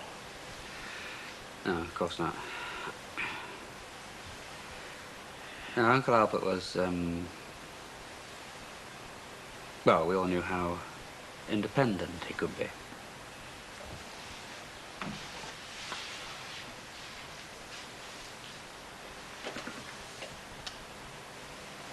He was lovely. Well, was to me anyway. He'd seemed grumpy, but underneath it, you knew he was always full of life and smiling. Never do you a bad turn. Helped me through 1 or 2 bad patches, I can tell you. Yes, well, he could certainly count to 1, and that's a fact. At any road, there was one blessing. What was that? Spent his last few weeks with me.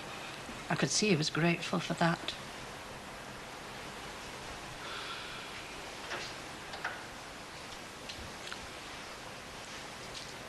When is the funeral? Oh, Wednesday, I think.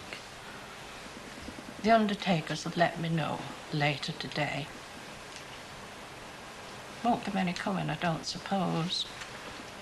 He hadn't a lot of what you might call close friends, had he? He did. He had a lot of good friends round here. He had all his mates at the Rovers and his old army pals. Well, they can come if they want to. I meant close family mourners. Those whose names will be in the paper. Oh, the undertaker will put it in the Gazette, by the way.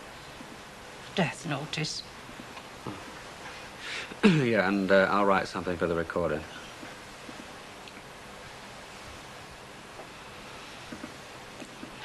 Well, that seems to be it for the moment. I'll let you know the exact time of the funeral.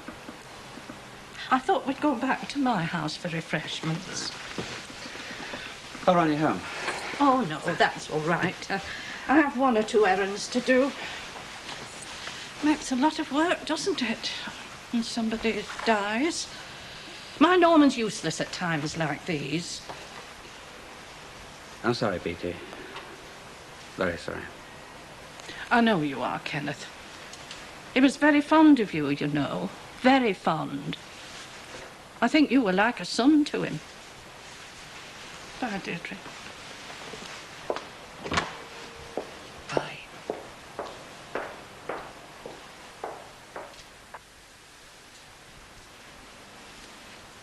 Ivy, is that all you want? A glass of water? Oh, yes, thanks, love. I get dead parched across there. Oh, it has been a long day, girl. I thought it were never going to finish. Oh, love, is there all I can help you with? It's all right, just sit down, have a rest. Well, what's Nicky doing? He's as happy as a lark playing with that egg poacher. You're not come to any harm with him, love? Well, the egg poacher might. Don't think he will. I think I will have a sit down then. I think it must be my age, love. Old woman's getting past it. You need a break, that's all. Oh, I've got a week's holiday coming up. I'm not spending it in bed. Never mind bed. You have to go somewhere. Get yourself away for a couple of days. Oh, no, I don't think so, love. Maybe we could all go. So if you don't mind us tagging along. Well, I'd love it, love. You know I would. I don't think our Brian would be very keen, though, would he? Where is he, anyway? He's working late. He rang not 10 minutes since. See, he ain't got time for his meals and mind holidays. Well, it might do him good to make time. Well, you two must do as you think best, love. Don't mind me. And I don't want you having words on my account either. Why should we do that? Because if our Brian gets the impression that it's me that's put you up to this holiday...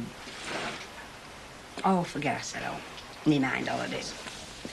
Could have a night out with lasses tonight from work. That should buck me up if I will. Oh, my giddy aunt, what's he up to now? Give us a bit of your paper. I don't adverts. Yeah, I can have it all up. There's not much in it, any road. Oh.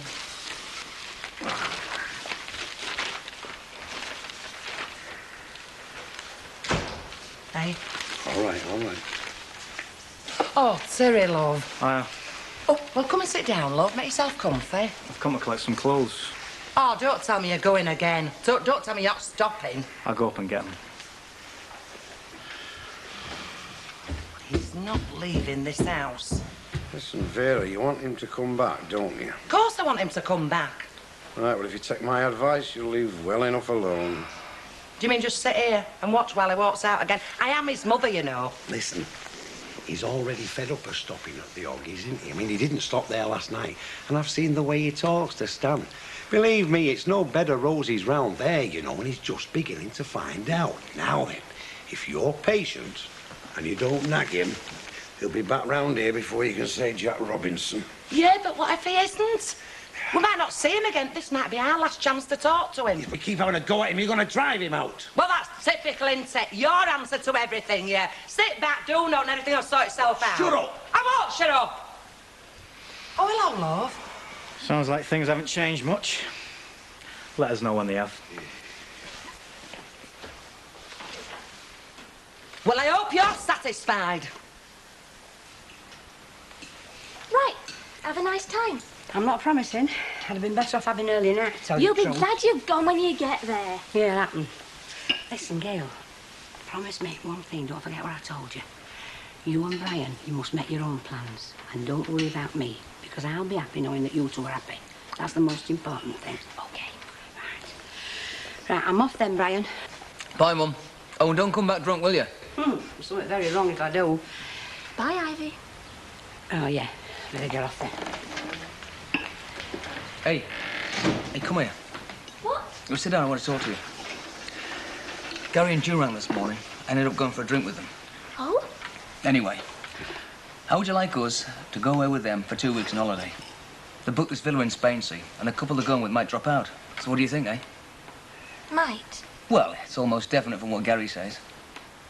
How much would it cost? We can afford it. And what do you think I've been working for all this time, not before the holiday and stuff? What about Nicky? Well, Mum can look after him. He won't be coming with us. We can make arrangements for Nicky, girl, that's no problem, but... Look, love, if you don't want to go, just say so, but don't make excuses. No, I'm not making excuses. Well, do you want to go then, or what? I'd like us to go on holiday. Right, and so would I. You would? Yeah. Oh, well, that's news, I must say. Well, I think I've earned it. I think I deserve one. But what about Nicky? And before you say your mum can look after him, I don't think we should expect her to. She needs a break as much as any of us. She'd jump at the chance, you know she would. Oh, would she? Anyway, if you want to know what I think that if we go on a holiday, we should take Nicky with us. And I think we should take your mother as well. Oh. Well, I'm sorry, Brian. Look, we moved in this house partly for Mum's sake. We do a hell of a lot of things for Mum's sake. Now, just think that for once, just once, we do what we want. And Mum would agree, you know she would. The only one that's been awkward so far is you.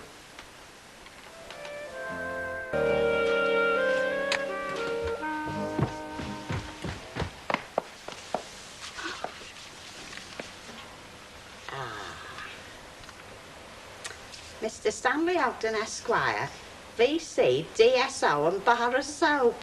Oh, big daft lump. Stan, 2 birthday cards for you, Chuck. One's from our Trevor, and I think the other one must be from Eddie. Right, I'm off. See you later. See ya. Trouble. Trouble. Gail, you've not... Not what? Oh, nothing. I just thought our Brian were pulling a mug about something. He is. You've not told him what we said, have you, about us all going away together? I told you wouldn't be all that keen, love. I did mention it to him, yeah.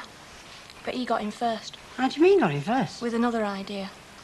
Oh. Well, not his own. His friend's, Gary Glitter's. Oh. It seems they've booked this villa in Spain, him and his wife, and another couple. But it looks like the other couple might not be able to go. So the idea is that me and Brian take the place.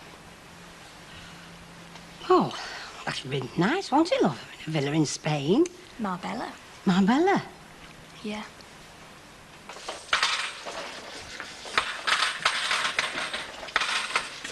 I'll be out for most of the morning, Bet, for business. And then I'm going on to Albert's funeral. All right, love. Any instructions? No, no instructions. See you, Gordon. Yeah. What business has he got to do around here? Me? Yeah. Well, search me. Oh, but he hasn't lived here for... How long is it? Yes. Well, what's he up to, then? Aren't you getting a bit obsessed with Billy Boy? I've been thinking about what you said. He could ruin a very good number for me, him. How's that? Well, do a good job here, looking after Annie Walker's pub. He's smelling her roses as far as the brewery's concerned. You know, Gordon, you weren't exactly a raving success the last time you were here. She complained about you. Well, I've got over that now. I've lived it down. I'm on my way back up. I've always had executive potential, me. Oh, dear. What's wrong? I've just had a terrible thought. What? About what Billy's business might be. Well, go on. No, Gordon, I might be wrong. I don't want to upset you for nothing. I mean, spring's here, everything's supposed to be bright and beautiful. I don't want you moping about like an odd spat. Where do you think he's gone? Well, I think you know, don't you? And you're out of hearts. He's probably gone to the brewery to tell him there's a Walker back at the helm and you're surplus to requirements. Bang goes your big chance, Gordon. Well, what am I going to do? I've been overlooked so many times for promotion, I'm beginning to think I'm a midget. Well, you could always get him first. I mean, put your case to him.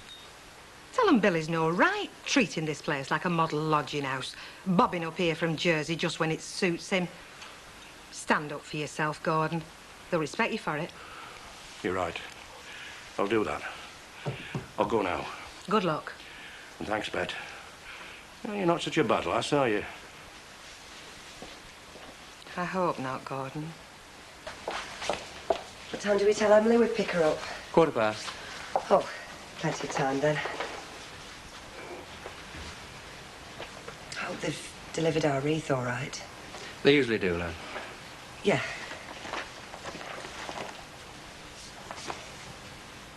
I don't think I want to go, Ken. You don't have to. I mean, funerals. Isn't it better to remember him as he was alive, not dead in a box in a grave?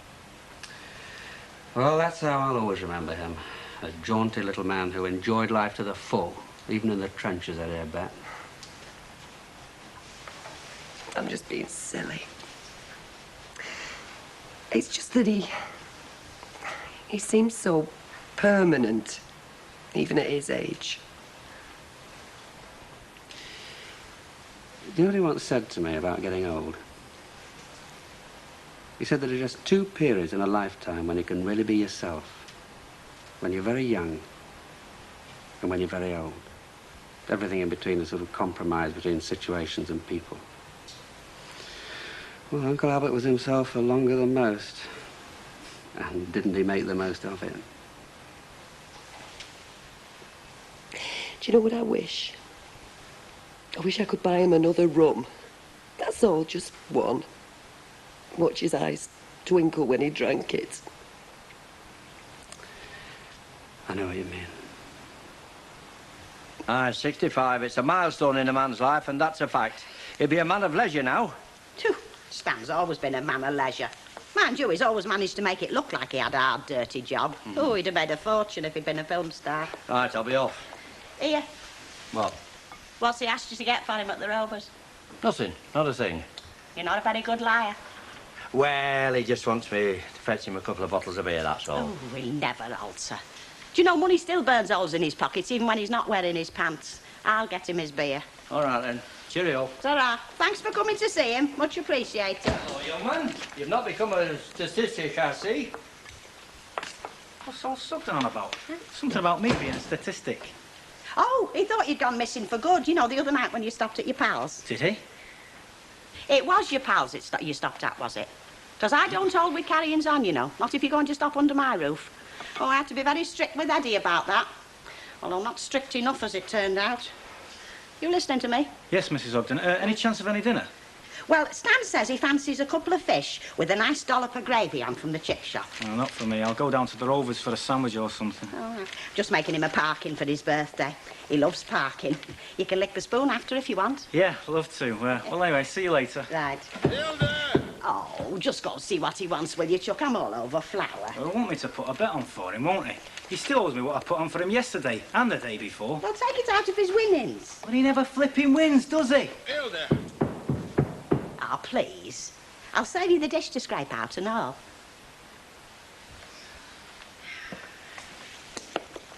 It's not easy being young, love. I mean, you know that you've got to try and get the best out of life, but you've not had experience to know which way to go about it. Well, your Brian seems to be doing all right. Fancy friends and holidays in Spain. He's not gone yet, Vera. Sorry, sir. If you're looking for Dock Park, your chauffeur's come off the M6 at the wrong exit. So you think I look like a sporting gentleman, do you? A lot of people say that, you know. No, I'm on an errand of mercy. Mr. Ogden wants half a bottle of whiskey. It's his birthday, you know. He's too flaming mingy to come in here and buy us a drink, is he? Well, he's poorly, isn't he? Well, so am I poorly, but I still keep coming in here, don't I? It's not easy, you know. There you are. Tell him I'll pop round and give him a big wet kiss. That should buck him up. I'll see him off. I heard that, Jacko. Be drawing his pension now, Stanley, won't he? That'll suit if I know him. You know what he said to me? What? He only had one regret. It should have happened 30 years ago. It's the only thing that's keeping me going first, knowing one day I'll be drawing it. Hello, Mum. Oh, hello, love. This is Gary. Oh, how do you do? Very nice to meet you, Mrs. Tilsley. And I'm his wife, too. Oh, hello. Oh, yeah. Sorry. I'm Vera, friend of family. Hi. Nice to meet you. Hello, love. Hi, love. Oh, we've just popped in for a quickie. Listen, I'll get them. Will you have a drink, Mrs. Tilsley? No, I don't think so, but thanks, just say. OK, how about you, Vera? Well, I'll have an ice cream and tonic, please. OK, don't go away. Oh, no, chance. Seem like a nice couple, love. Yeah, they are. Hey, I'll tell you what. You can take me to a filler in Spain any time. Vera? Gail was saying that you might be going on holiday with him. Not mine, Mum. We are, definitely. Oh. Oh, very nice. Are you having a pint, Brian? Yeah, I'd love one. I'll see you later, Mum. See you, Vera. See you, love. Never mind, kid. You can always come to Blackpool with me. As long as you don't get me some sucking handkerchiefs, Vera. Hey, I'll tell you what. We'll get a bag of shrimps apiece.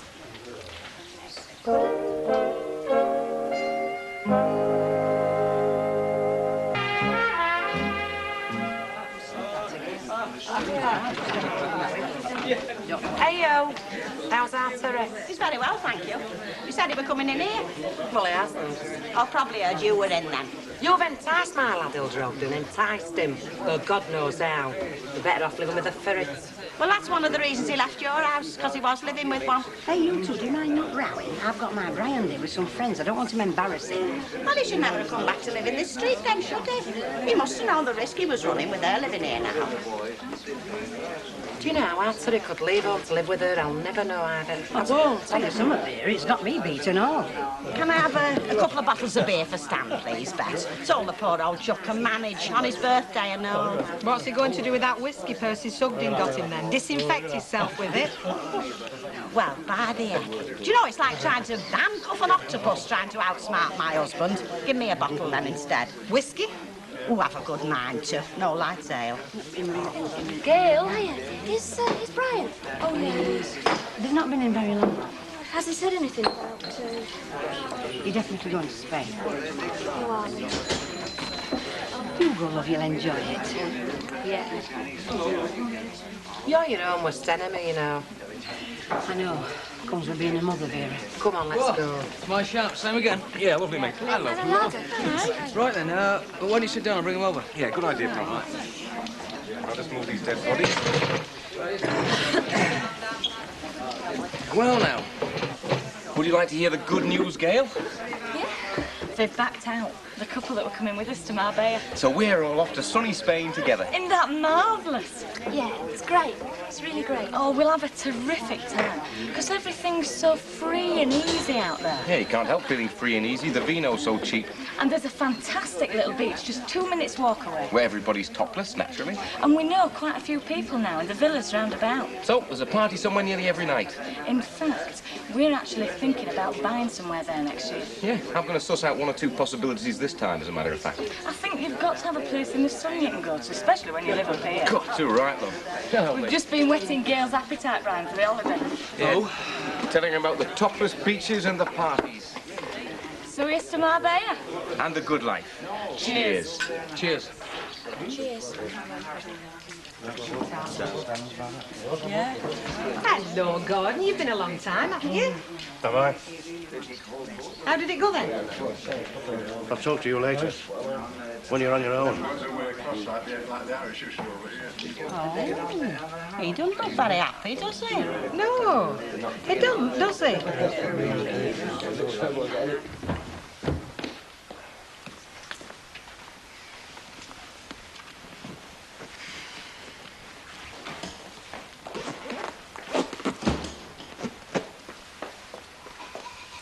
Oh, hello, love. What are you doing here all on your own? Oh, you should have come down the Rovers. I've had a right good hour. Stan's all right, is he? What's that doing here? I'm leaving, Mrs. Ogden. Where you going? Back home. Oh, I see. She's asked you to come back then, your mother? No. Well, why are you? I just think I should. It's only creating a lot of aggro, me being here, and upsetting me mum, you know. Is that the real reason you're going, Terry? Yeah, what else? Well, I think you've had enough of us, haven't you? Had enough of life at the Oggies. Me and Stan barneying, Stan sponging off you. My convenience cooking. Oh, I invented them, you know, convenience foods. In fact, be honest, it's been just like being at home sometimes, hasn't it? Yeah, it has. Well, by heck, Terry, I feel sorry for you. No wonder you joined the army. It was very peaceful in the army, I'll tell you. I'll go on then. Your mother will be glad to have you back, and that's a fact. Well, thanks for everything, Mrs. Ogden. And we've had some laughs, haven't we? Oh, of course we have, Chuck, yeah. Well, we have to laugh, folk like us, you know. That's why all your comics are working class. But remember, if ever you feel like a chat over a nice cup of tea, if you need any help, you know where to come. Oh, I might look daft, sound it and all sometimes, but... Well, I have seen a lot of life, you know. Good and bad. So I know the pitfalls. I'll remember that, Mrs. Ogden. Ta-ra. Ta-ra, love.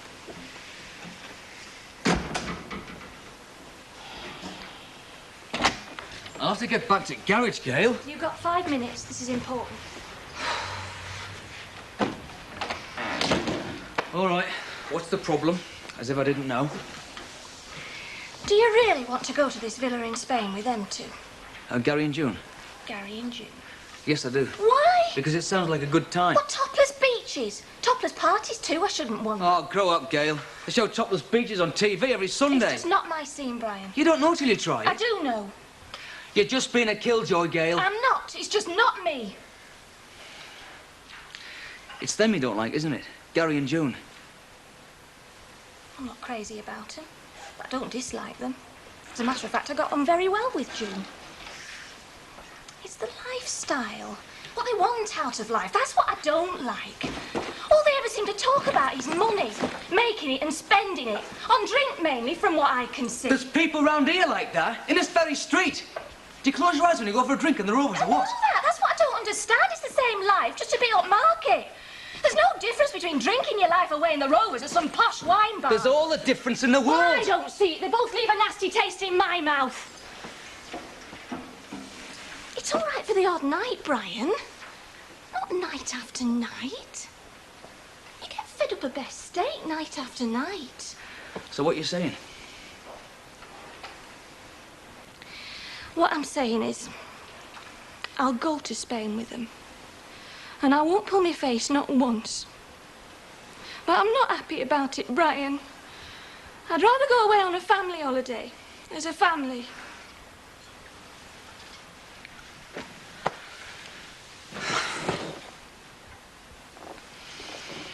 All right. Eh? Do you mean it? I'd go like a shot if it was Gary and June. Like a shot. But from what they say, all the mates will be there. We probably feel out of place. Poor relations. You're as good as they are. We will be, one day. When I get that garage on its feet. We'll have a flaming villa in Spain, too. Yes, we will. You gonna tell Gary? No, I don't know. I can't get away from garage. I'll think of something. Is that it, then? We'll have a good time on his own. Yeah. What's wrong with wanting the best things in life? Nothing. I don't think there is. I'll see you later.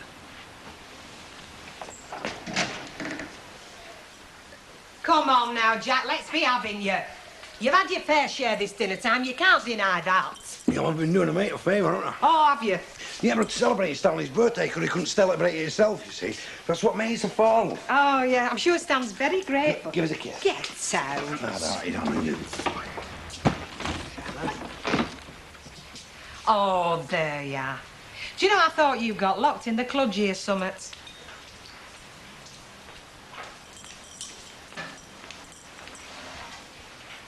You were going to tell me how you went on at the brewery this aft. Won't take me long. Won't it? I marched in, all guns blazing, like you suggested. Good for you. I made my point. I said, I'm staff, I said. I'm a loyal servant of the company, I said. While Billy Walker is just a passing stranger, I said. Now, is it fair that he just walks in and takes over, I said. No, it's not, I said. What did he say at the brewery? That was young Mr. Ridley Jr. Mr. Ridley Jr.? He said he'd no idea that Billy Walker was even up here. And he certainly hadn't been in to see him. Oh, heck. He said, in any case, if Billy Walker was here, there was no point in me stopping any longer. Because they'd always preferred a Walker on the premises. Tradition. How wrong can you be, Gordon? No wronger than you were. So, where will they be sending you off to now, then? The grapes. Grapes? I've heard it's a bit rough at the grapes. I believe the landlord there has to wear a crash helmet because the customers keep smashing bottles over his head. Still, if you can tame that place, it really would be a feather in your cap, wouldn't it, Gordon? I'll say just one thing, Lynch. If I ever get sent here again, you'll be out of that door so fast you'll get bloody friction burns. I am not drunk. Of course you are. You smell as if you've been swimming in ale. It's amazing. Stanhope and Zill and Benny still managed to get you K-Light. Not K-Light. Oh, what are you doing here? What does it look like I'm having my tea? In the wrong house. Shut up, Jack. I see you brought your bag.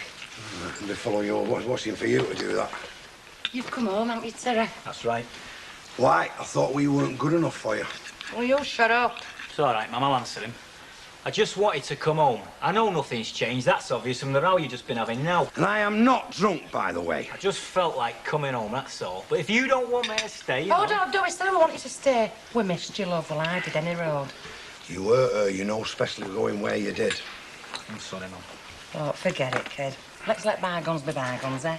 I knew he'd come back. I said all along. I mean, you know when you've got a good billet, don't you? Will you shut up, you? Well, there is just one thing, Dad. What's that? When my mum gets fined for not having a television licence, we split it 3 ways, the fine. Fair enough. Hey, he definitely is drunk. And we'll have a fine pot as well, so he'll help us pay for it. A fine pot? What's one of them? Well, anybody causing any trouble has to put £1 in it. That'll be all right. I'll put out in it. No danger. You? Your first name's Trouble. Well, if you're not careful, you'll be putting the first £1 in. And the rest. I will see about that. Where'd you get steak from, you eating? Right, with me. There's 3 more over there. Oh, I could murder a steak. Hey, me too, darling. Hey, Elsie Tan hasn't moved back in next door, has she? No, not that I know of. Well, I thought there was somebody moving about in there. No, Elsie's in Portugal. That's where I wish you flipping were. What was that? I never said a word, my treasure. Hey, are you sure he don't blame me for you not going? Never even mentioned you wanted a holiday. It was his own idea. With a little bit of help from you, am I right? Well, I pointed out 1 or 2 snags, yeah. But he supplied one of his own. Well, you're learning, love. I'll say that for you. No, honestly, I'd love to go to a villa in Spain with him, or anywhere else for that matter. But not hanging on to someone else's coattails. I want our holiday to be our holiday. Oh, look, he's always been impressionable, our Brian. Always has been.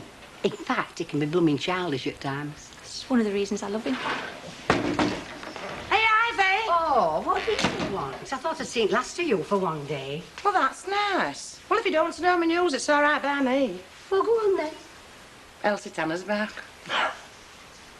Rubbish. You're having us on. There's somebody in that house, because I've heard him. And Arthur's heard him and all. Hey, it's that, by the way. Is he, love? Yeah. Oh, I am glad. Hey, that must be burglars then. No, it won't be. Not all afternoon, would it? Hey, shall we go see? Oh, definitely, love, we should, yes. Oh, talk about nosy.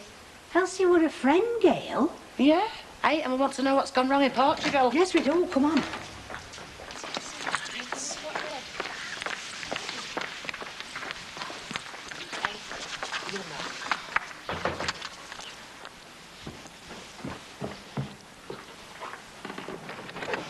Yes? Oh, sorry. We thought Elsie were back, didn't we? Yeah? How are you? I'm Elsie's daughter, Linda.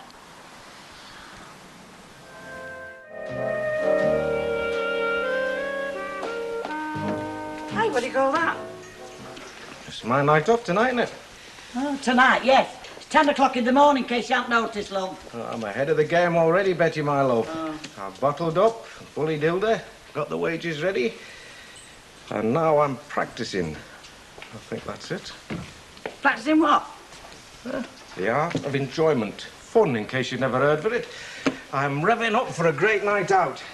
If such a thing is a possibility in this drive-in morgue of a town. There's many who want to swap places with you in the cemetery, you know. Morning, love. Morning, dear. Oh, you do bury your dead round here, do you? I thought I just stood them up in the bush shelter with a bag of chips in their hand. Yeah, we're just thinking out weighing. What a relief it is not to have to broke with Fred for a bit. Diamond blast. So with fair sake. Oh, he's moaning about the lack of high life around here. Lack of high life? I live round here, don't I? It's high life I'm after, not low life. Oh, not very proud of his heritage, is he? Because I've been exposed to somewhat better, that's why.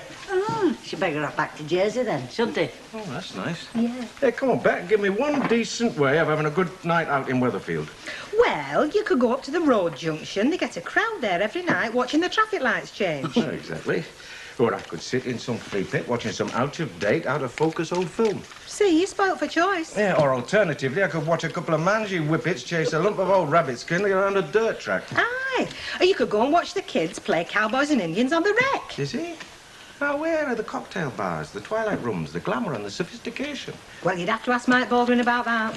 What the hell would Baldwin know about it? Well, I've just seen him jumping into his jag. And I doubt very much he'll be spending his morning moaning over a game of patience. Game, set and match, I think, Betty. I'll go and get my till sorted. I don't believe this. Funny, ain't it, how having fun makes folk miserable. Stuck at square one, innit? Shut up. Do you reckon he's right, Betty, about it being dead boring round here? It's the heck. We have fun, don't we? Do we? Oh, speaking of which, here comes Hilda. Wonder if she'd heard about Linda Tanner yet. Not being here if she had heard, would she? Exactly. Hilda, what are you doing in here?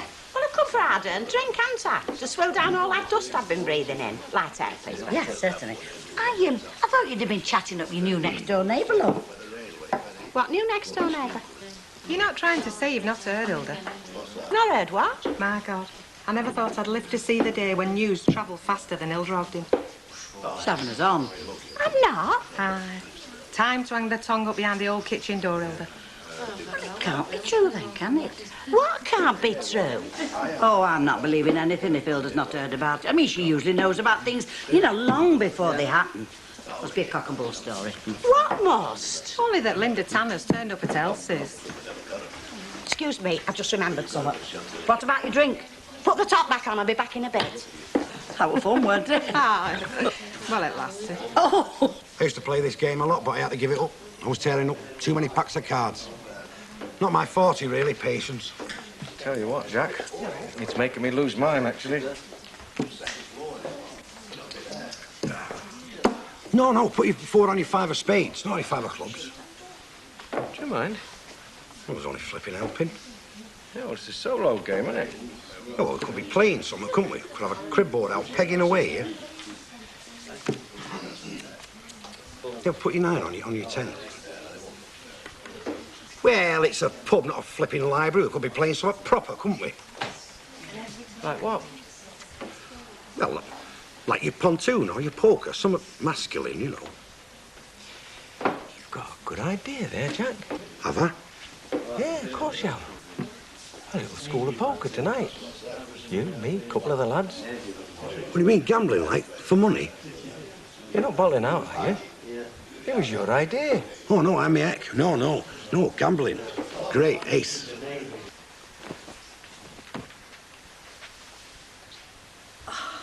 Honestly, Mother, at your age and all. Hello? Give it a shove, it's open.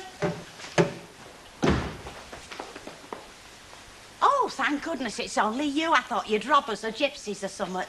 Only me, I'm afraid. Mrs. Ogden, isn't it? Oh, I'm remembered then. How could anyone forget? But what are you after? I've nowt worth borrowing. Well, that's very nice, I must say. When I've been a vigilant neighbour and come snooping. Come investigating suspicious noises, any rod of a right to be made welcome, with me and your mother being so close. Close? Certainly. Well, we lived as next-door neighbours for donkey's years and avoided murdering one another. With your mother, I'd say that we're close, wouldn't you? Aye, I'll give you that. Well, let's have a bit of civility, shall we? Now, I won't interrupt you. Good. You get on with your tidying. I'll get the kettle on.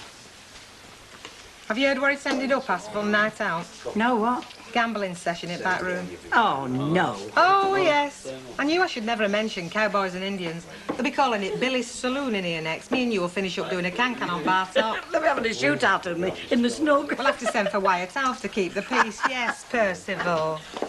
So how are things at the shop, then? Oh. Yeah, shall I shift these deadens, girls? Oh, thanks. Mavis is driving me mad, hinting about us going away together on holiday. Oh, could you not fancy it?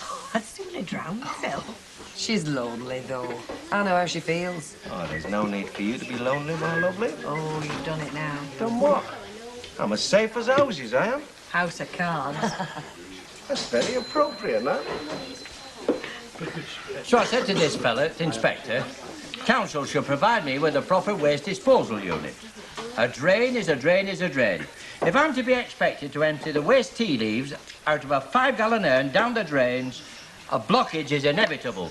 Dead right, Percy. Hey, I'll bet Percy's a dab hand at poker, Jack. What's this? Eagle eye, nerves of steel. And the steady hands of a born card sharper. You fancy joining Jack's little school tonight, eh? I went to a school when I was a lad, thank you very much. Unfortunately, he's got the wit of a born loser. I've seen enough of the misery of gambling in my time. Divorce is caused by the game of happy families, the lot. Betty phone. Oh, you cheeky little devil. Maybe Percy's right, Billy. Is he heckers like? Ah, you're right, is he heckers like? I am, though. I owned a very nice card table once upon a time, an heirloom.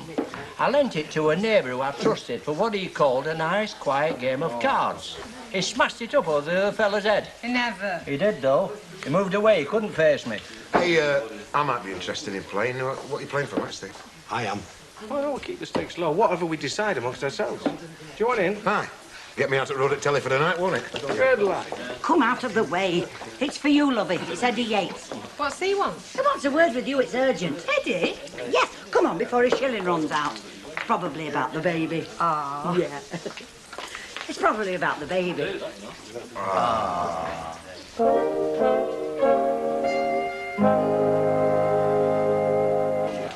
What's he say? Eddie, is it the baby? No, but it's to do with the baby. Has she had it? No, it's coming a few days early. Not premature. Oh, she's not going to lose it, is she? Now, calm down a minute and I'll tell you. No, the baby's all hunky-dory. It's just coming a few days early, that's all.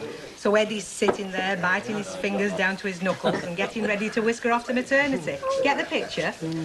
But Eddie's got this pal, Vinnie Morris, and he's due to be released from Strangeways tomorrow. And Eddie said he'd meet him outside the prison. But he can't. No, and he can't get in touch either. Prisoners being a bit hard to contact at such short notice. So he's asked me if I'll meet him instead. Oh, Bess. 7:45 in the morning, meet him and bung him 20 quid. Aren't you frightened? No, I'm quite looking forward to it. Be a bit of excitement, won't it? Yeah, like watching a plank walk. Still here, are you? Yeah, bye. I thought you might be hanging around hoping to catch my eye. Already did that, didn't I? Yes, you did, you lucky girl. Lucky? Well, you know, you're still in with a chance with me, don't you? Yeah, if I fancy listening to a lot of boring swank. Oh. Bye. See you, Mike. Asked for that, didn't you? You know, women round here, I reckon they must think that boredom is good for the complexion or something. Mate, give us a large scotch, will you? You know what you want to do, don't you? You want to go and have a massage, sauna, calm yourself down a bit. Oh, where would I do that round here? Oh, loads of places. Yeah, but look at them. Listen, you're a young man with pretensions towards sophistication, aren't you? Hey, less of the pretensions. Well, I thought you might be interested in adding a bit of class to this school of poker I'm organising. Oh, you like losing money, do you? Winning's more in my line, actually. What a coincidence. Yeah. Yeah, all right, why not? Bet. Thank you. So, how long will you be stopping? Oh, only whilst it's sorted out and sold. Will Ivan and the lads be coming up to help? Pass. I expect the young 'un will still be at home, will he? So Ivan will be seeing to him, like. That's it, yeah. Still, there is the weekends, isn't there? What are you smiling at? With neighbours like you, who needs detectives, eh? You're forgetting. It was my inquisitive nature what saved your mother from burning that time. Oh, have you to thank for that, have I? Oh, you cheeky thing. Only joking. You've given him the push, have you? You are? Lover boy. Oh, I'm only asking out of interest and fondness for your mother. You see, we shared a very happy moment at Eddie and Marian's wedding. Well, Eddie was my lodge and Marian was hers. We was honorary parents to the groom and your mother was matron of honour. And, well, she confided in me how upsetting it all was. You have given him the push, have you? I have, yeah. Oh, good for you. Glad you approve. How are you, then? Oh, well, I've come up in the world since you saw me last, what with inheritances and windfalls. You look just same. Yes, well, I haven't let it go to my head. Or anywhere else, eh? Stan? Well, he has been poorly, but he's getting better now. Oh, and he's retired. You mean he's given up pretending? I mean he's entered his well-earned years of repose. Somebody want to win the scene too? Oh, yes, through here.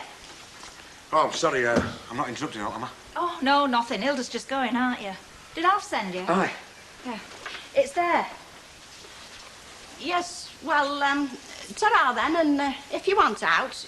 Yeah, fine. That's it. Right, well, I won't be able to do it for you till tomorrow. But I'll nip back this afternoon and measure it up for you if you like. Will you be in? Yeah, I'll be here. No, I'm not against cards. I mean, there's nobody more fond of a nice game of fish than I am. It's gambling I'm opposed to. And card playing leads to gambling just the same as all roads lead to Rome. All roads don't lead to Rome. Well, you know what I mean. What about that car, though, that you won from Fred G in that raffle? I mean, that were gambling, wasn't it? No, that was calculated risk-taking with that. Oh, aye, very calculated. You were the one with a ticket in there. And what about organised gambling, like football pools? They get folk dreaming instead of working to improve themselves. And have you ever met anybody that's had a big win? Have you, Eckers? Well, they've all flitted to Miami before news gets out. All flitted to lunatic asylum, more like. Sends a person mad to this sudden fortune. I mean, look at your pop stars and your sporting personalities. They're clapped out when they're 30. They've seen it all, they've done it all, they're fit for now. No, there's only one winner in gambling, and that's the organisers. Percy, can we get you out? Eh? No, you see, in my day, when I was a young man, my idea of fun was a thumping good walk over the moors, followed by a damn good feed, followed by a jolly good sing-song. Born in a cornflakes packet in middle at M62, weren't you, Percy? We didn't have motorways when I were born. We had nice scenery. No, what they call fun today is staying up all night, making themselves ill, drinking or whatever, and jigging around to what sounds like a thumping great metronome. That or plugging themselves into one of these god-awful video recorders. Percy, we are trying to close. Are you? Yes. We can't wait to get off to pursue our fruitless little leisure activities. Is that right, Mavis? Oh, I'm sorry, I'll have a quarter of mint imperials. Right, I'll get your glass cupped and fit it in for you tomorrow. Right, thanks. Found a buyer then, I suppose. Your mum. I've said you were here to organise selling the place and somebody clinched it, have they? Oh, no, I'm just here to push it along like. Oh, good then. Because I'm quite interested myself, really. What with working local now, and I've got a couple of grown-up kids to see to. No wife to help you? No, she died a while back. We're falling over each other at flat, and my young daughter, she's almost a young woman, and they sort of swallow up space, don't they, girls? I have a couple of lads myself. No trouble, lads, have they? Oh, mine were. Serve me right for generalising, eh? Anyway, is the price still what it were? 12,000? Yeah, that's it. Bit out of my grasp, 12,000. You sort of get a feeling for what you might be able to swing, don't you? And 12. Lot, isn't it? I'll be frightened of getting laughed at at office. 10, and that chancy. Ask your mum, will you? Oh, yeah. I'd be very grateful. Anyway, see you tomorrow. Yeah, see you tomorrow. Right, Auntie's in, gentlemen. Quite pleasant, this Jack, isn't it, for a change? I don't tell our Vera I'm £3 down already. Actually, I'm finding it a bit difficult to get excited over such low stakes, aren't you, mate? Yeah, I'm happy, mate. You should be too. You're having quite a run of luck, aren't you? Yeah, exactly. Right, read 'em and weep.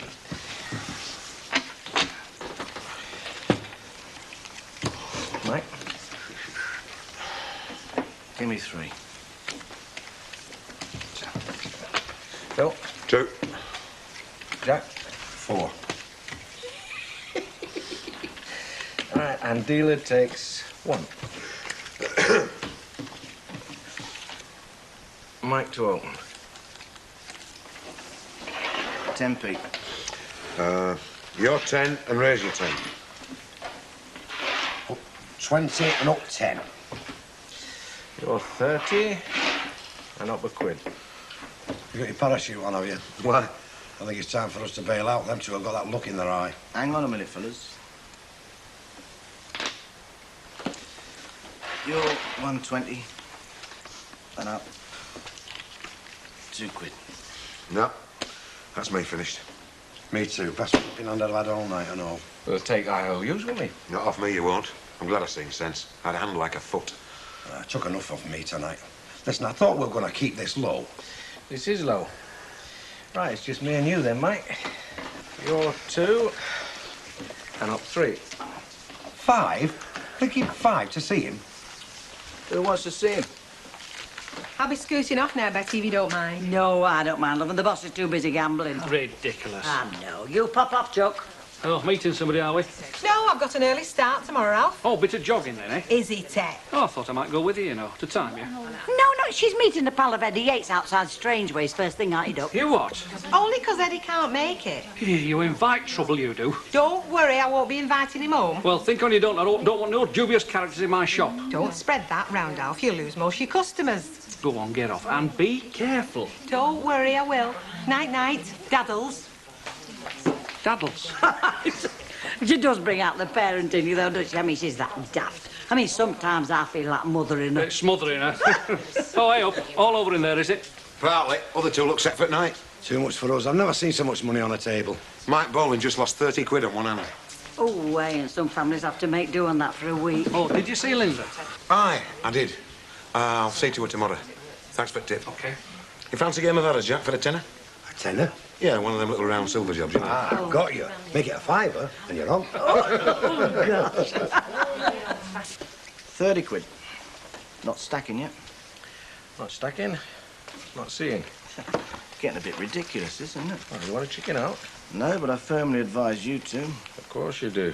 It's a bit unprofessional, isn't it? Offering advice. Well, it's only a friendly game, isn't it? Of course it is. You're 30 and up 10. And that's all the cash I got. Want me to see you, do? No, you can carry on if you like. As long as I can carry on with IOUs. If you must. I must. Mad, impetuous fool that I am. All right, then. You're 10. And up 50. This is more like it. Right. 50 quid to see you. What you got?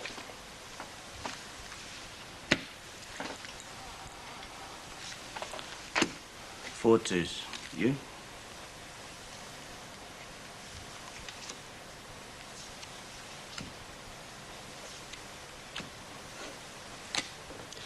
Three bullets. Oh, you had me a bit worried there. Hard luck, mate. Well, they call it a night, shall we? That's as good a time as any, I suppose. All right, if I settle up with you tomorrow. Yeah, sure. See you later, then. Yeah, thanks very much. I enjoyed that. Not half as much as I did. I'll see ya. See you, mate.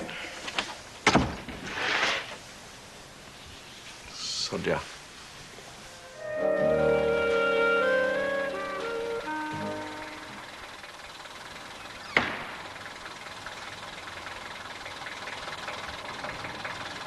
Over here, love. Hiya.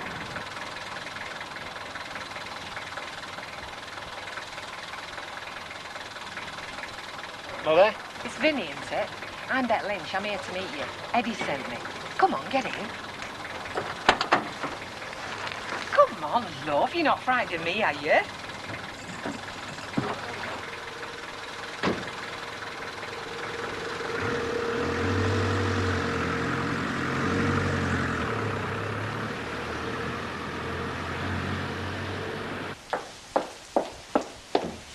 Morning.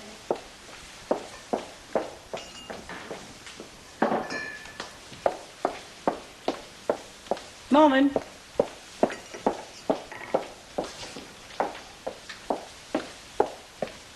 I said good morning. Twice. I heard you. You don't think it is one, obviously. I've known better. Got a pain in the wallet, have you? Oh, look, no lectures, Betty. You're not my mother, you know. Oh, that's not very nice. I don't feel very nice. Serves you right, losing all that money gambling. I can afford it. I hope you can. Well, it's up to you, really. They're both as good as each other, in my opinion. I don't know. Well, as long as they make the windows secure, we'll settle for that one. Oh, it'll do that, all right. Well, as secure as you can make anything these days against burglars. If they can rob a bank, they can break in here. Don't say that. We had burglars at home. I've still not got over it.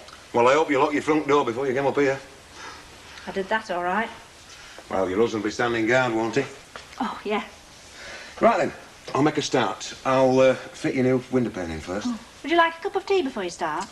Well, I would, but I won't. I like to take my tea break about 10 o'clock. If you don't have some sort of routine in this game, You're supping tea and munching biscuits all day long. Isn't that what everyone does in this country? Right, I'll have one ready for 10 then. Ta, do you mind if I say something? What? Well, you've got this place looking right cheerful. It looks lived in again. Well, doesn't take much. It's not very big. Oh, I like this house, though. It's got all the mud cons, but it's cosy. It's got a lot of memories for me. Yeah, I suppose it must have. Oh, she were always a mystery woman, Melinda. Like her mother, I suppose. Yes, Hilda. Funny how things run in families, isn't it? What thing? Well, you know, the way people are, the way they behave. Like what? You know, in Linda's case. Well, now, Betty, nothing Elsie Tanner ever did were normal, was it? It was always different, exaggerated. Well, she's had 3 husbands for a start. Now she's got a Portuguese lover. Look, he's as English as you are, Hilda. Lives in Portugal, doesn't he? They're bound to have rubbed off, you know, all them funny foreign habits. Any road. How many women round here have had 3 husbands? Most of us have never even had 3 new lots of curtains. No, I don't care what you say. There's a very funny streak runs through the Tanners. All tarred with the same brush. Look, Linda's only here to see to her mother's house, love. Is she, Betty? Is that all she's here for? Oh, when a Tanner does something what looks normal, keep your eyes skinned for a rat with clogs on.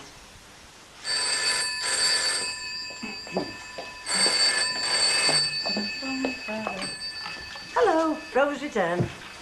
Oh, hello, Eddie, love. How are you? Oh, she's never. Oh, marvellous. Oh, Hilda, Marion's had the baby. Ah, what sort? Wait a minute. Hang on, what is it? Is it a little boy or a little girl?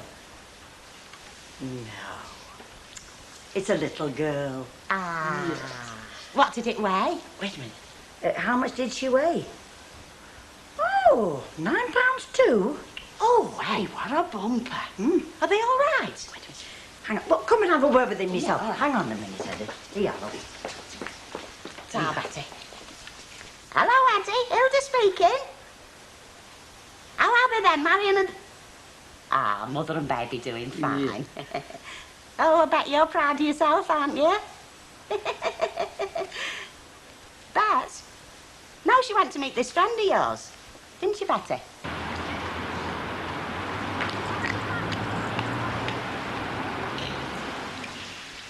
Of course, the worst time's at night.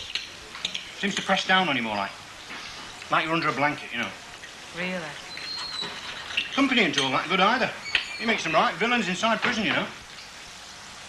Still, you make some good friends, don't you? Like Eddie, for instance. Oh, yeah, Eddie. Great fella, Eddie. One of the best. He's done me 1 or 2 good turns. He would. Bet you've done him 1 or 2 good turns as well, eh, Bet? No, not like that. We're just good mates. Oh, that was very nourishing. Just wish the pubs were open. Pint of bitter would sit very nice on top of that. I doubt there'd be enough room, love. So, what's next on the agenda? You're going home. Home? Yeah, you know, where the art is, where you can relax and be yourself. In my case, a slut. You look $1 million to me, Bet. Down, boy. I'm just here to see you get on that bus as a favour to Eddie. He reckons you might go off the rails if I don't. Oh, I would. I'd be back in the nick before the day's out.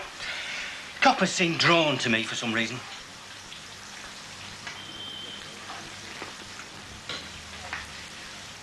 What were you in prison for, anyway?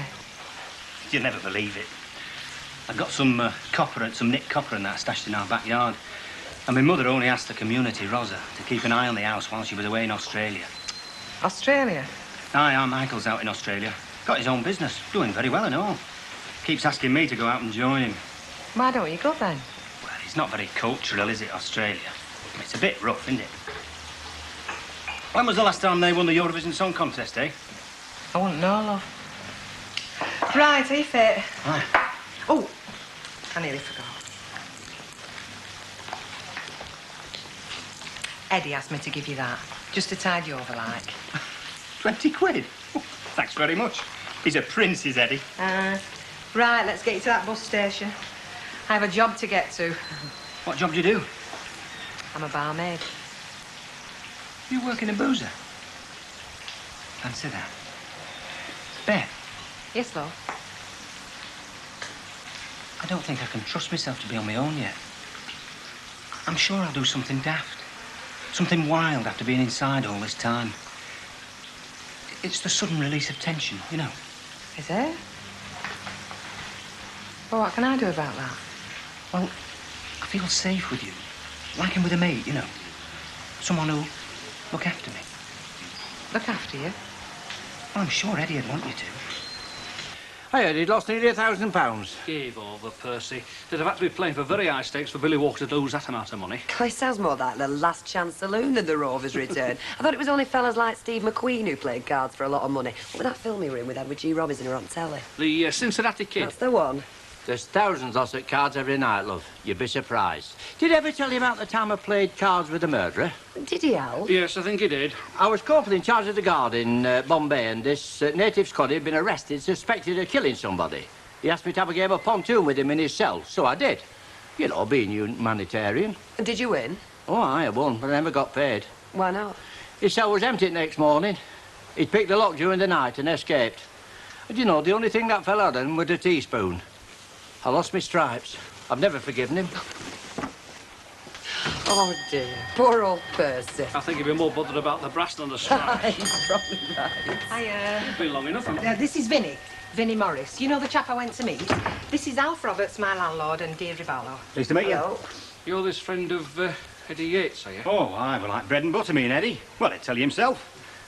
Well, I'll go and change into my overall, and Vinnie, you can wash your hands or something. Come on round. Here. Hey, are they my favourite ciggies? I do believe they are. You know, I've smoked nothing but roll-ups for 2 years. Would you like a packet? I would that. Thanks very much. You know, I'm beginning to think I'm in heaven. Everywhere I go, I keep meeting angels. Don't worry, Alf. I'll see you get paid for 'em. I thought I asked you not to bring him back here. Rough night last night, eh, Billy? A bit, yeah. You lose much then? No, not much. Cold fish, that Mike Baldwin. Got gambler's eyes, have you noticed? Hard.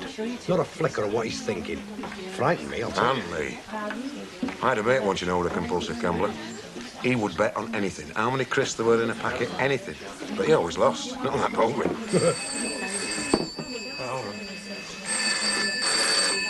Rover's return? Who? Linda Chevesky.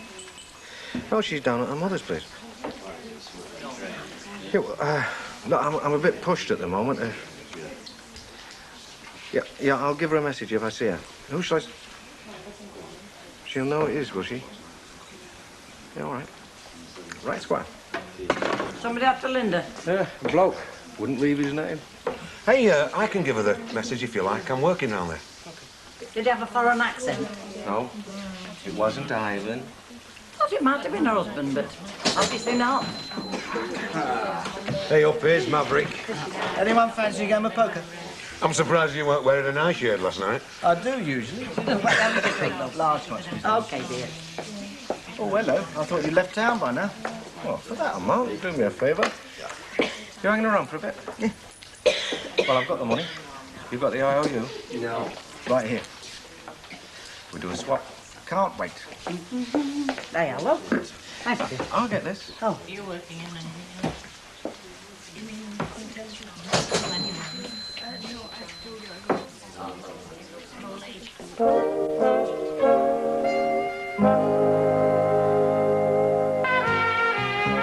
Good after the baby and hearty congratulations to the father.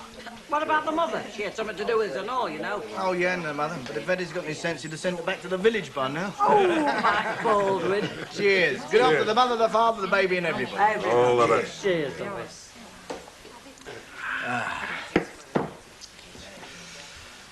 But it keeps on happening, doesn't it? What does? You know, kids keep being born like.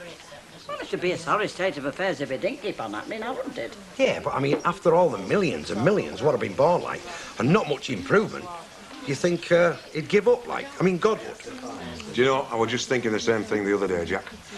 I mean, it's getting to be like the Wild West show, isn't it? I mean, you can't open a paper these days without reading about somebody getting shot on the street somewhere. And there's the bomb. bombs? There's thousands of them. Oh, shut up, the lot of you. We're supposed to be celebrating a happy event, not a flipping funeral. Life's a veil of tears, Betty. And nobody knows more about that than me. Oh, God help us.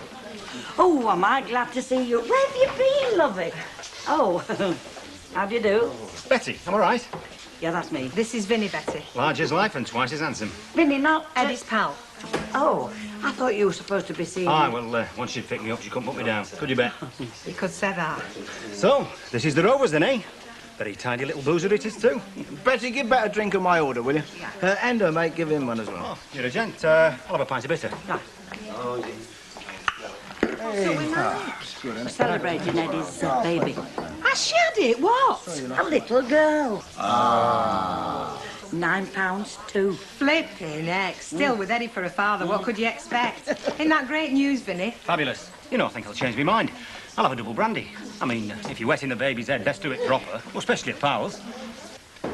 Sorry, mate. So you can put your poker down. Hey, you should have come down to Rovers. You just had a right session. One of the customers had a baby. Not on the premises. No. Anybody I know? Eddie and Manny and somebody. Oh, I didn't know them. No, me neither. But I drunk the baby's health once or twice. I hope you can see straight when you're knocking your nails in. Oh, it takes more than a few pints to make me skin. Ken. Oh, it's a different language up here, isn't it? Ah, it's English. I don't know what it is they talk in Birmingham. I've still not got used to it after all these years. Right, I best get cracking. I'll be about an hour. Okay. Oh, you had a phone call this dinner time? Me? Yeah, somebody rung you up in Rovers, wanting him to come down here and fetch you. But Billy reckoned you were too busy. Do you know he wouldn't do a lame lamb a favour, that fella? Anyway, he said you knew it was. Him who were ringing. It'd be my husband. Oh, no, Betty heard him pub wreck not. He didn't have a foreign accent, I know. And Betty's got it wrong. Couldn't have been anybody else. Oh, well. Yeah, see you, Betty. Ciao, love. Cheerio. Billy. Hang on a sec. Mike?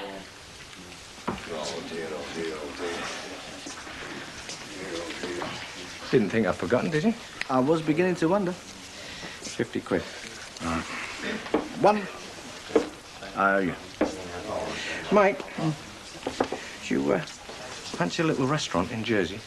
Me? I know one that's up for sale. Good position, good chef, good clientele, good profits. Good heavens. Why don't you buy it then?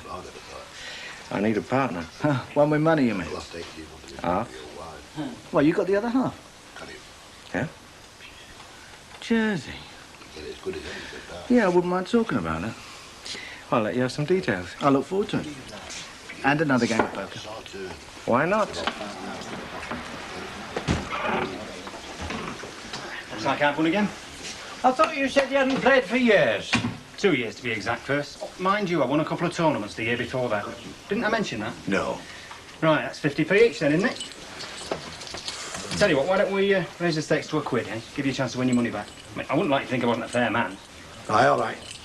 Just one more game, that's all. Just one. Whatever you say first. You didn't even throw first purse. And stop calling me purse.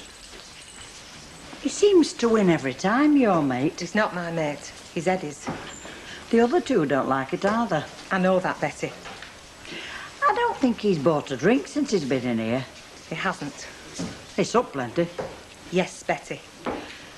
I still don't know why you brought him back here with you.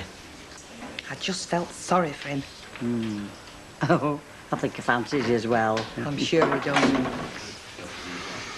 Just to say, you're the sexiest woman I know. You're only saying that. I'm not, Bet. I'm not.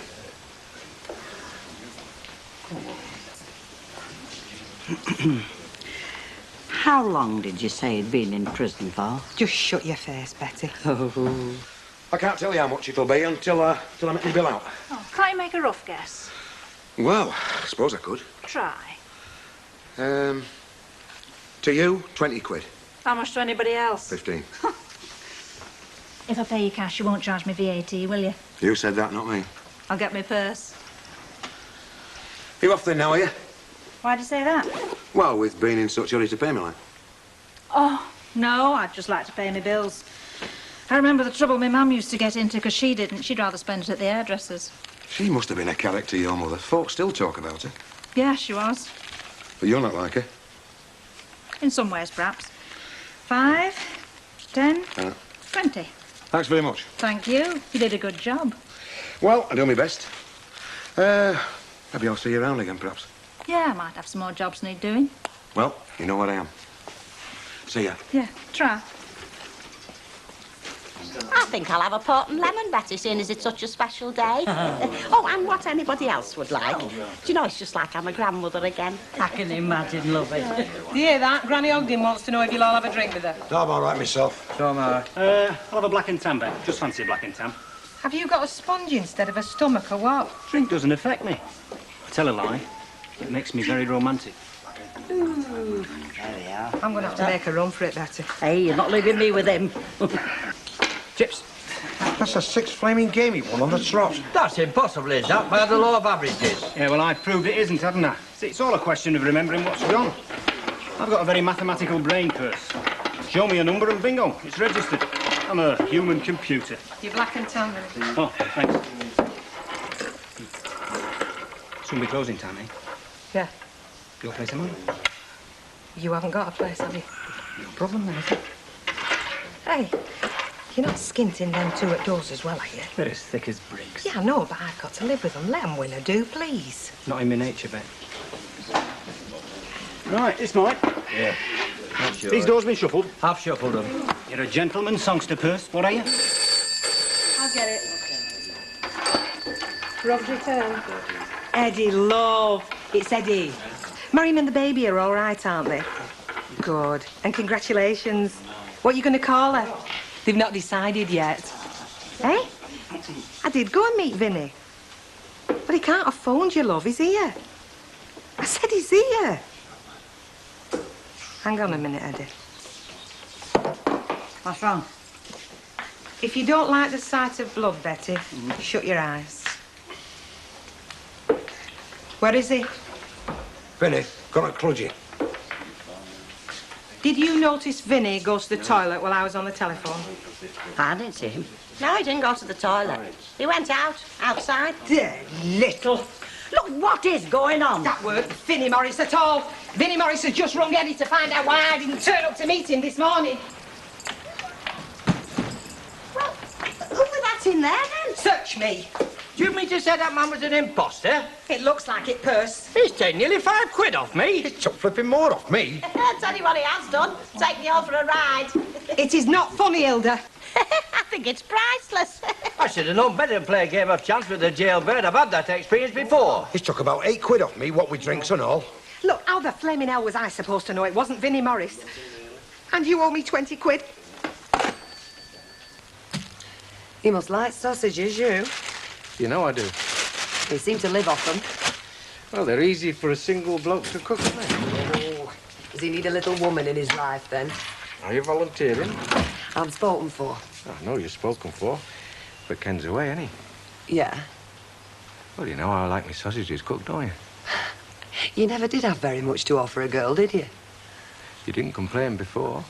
Ask me again when I'm 21. I'll do better than that. I'll ask you again tomorrow.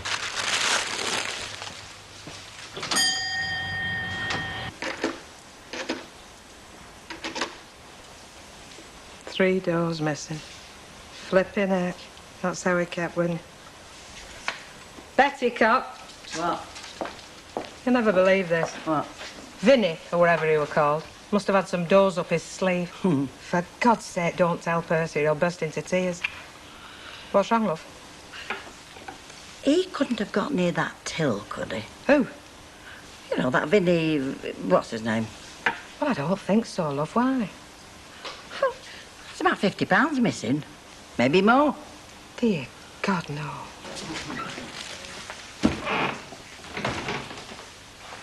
Chop, chop, ladies. Time we had this place locked up and tidied up. Why didn't you tell him? Well, because I don't think that it was Vinny. You know, I think it was him that took it. Billy? He used it to pay Mike Baldwin for cards. A measly 50 quid, when he reckons to be such a big shot. Exactly. Get a bit down, get a bit more meat on your bones. You make a habit of talking to yourself, do you? I'm talking to birds. Oh, it can get you into a lot of trouble, can that? What? Chatting up birds. Well, that depends on birds, doesn't it? Are you settled in then, are you? Suppose so.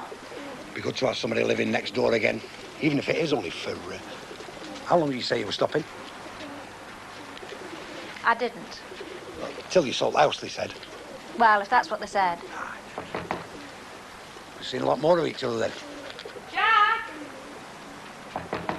I wouldn't count on it. Jack!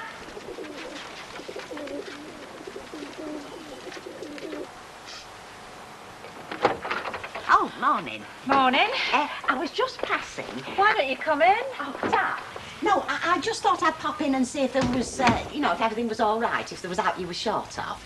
Only we've not seen you knocking about, you know. I mean, well, we haven't seen much of you in the Rovers, have we? I never did spend most of my waking hours propping up bar in Rovers. Oh, well, so you've made yourself comfy any road. Oh, I'm glad you've noticed. On your own? Well, I can't see anyone else, can you? Now, look, I've come back here to get the house straightened up so my man might have a better chance of selling it, all right? I'm on my own, I've got no fellas stashed away in cupboard, and I don't know how long I'm stopping. I got up at 7:30 and did some washing. Oh, and had a bowl of cornflakes for my breakfast. Now, is there out I've missed? Or is that enough for you to be going on with?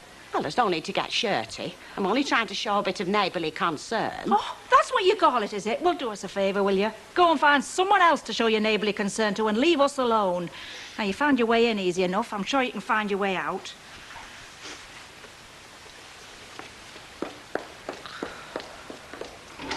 And give us a couple of cans of live, please.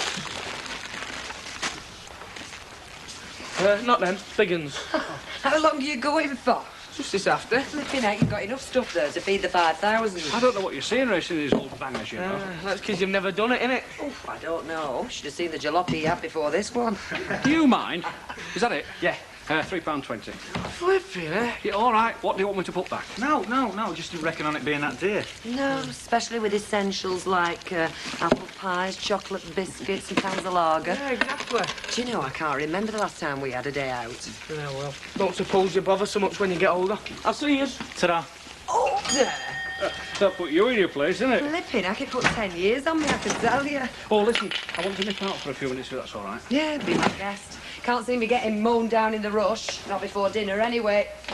Yeah, I said I'd pop out for half an hour to see a mate of mine. Just getting a bucket of pleurisy. Shouldn't be very long.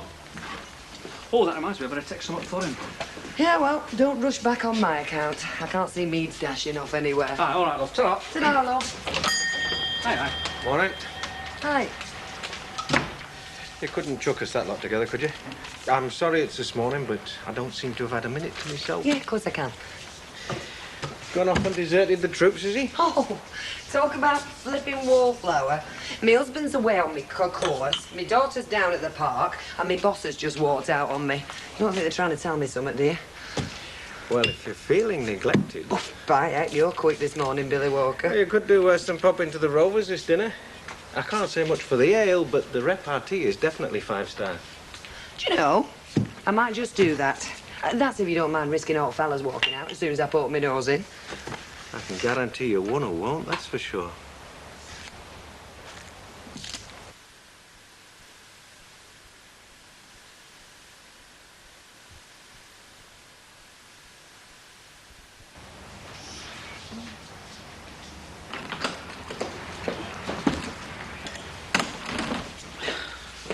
Why do we do it?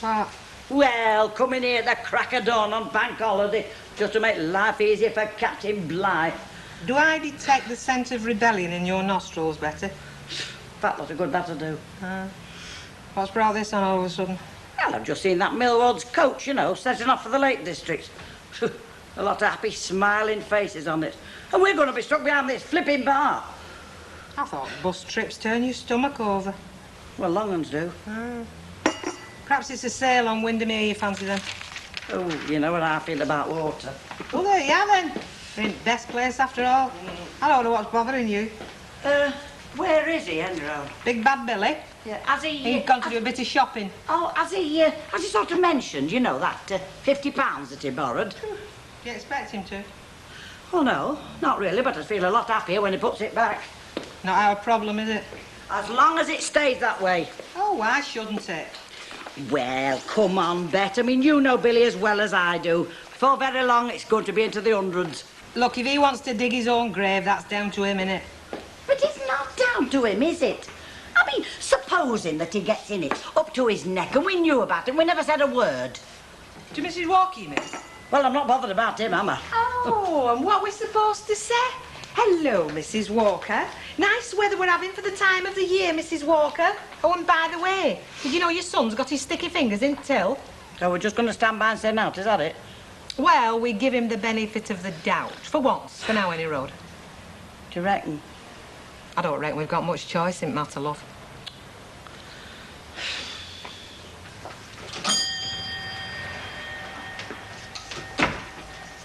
Right, Mr. Sugden.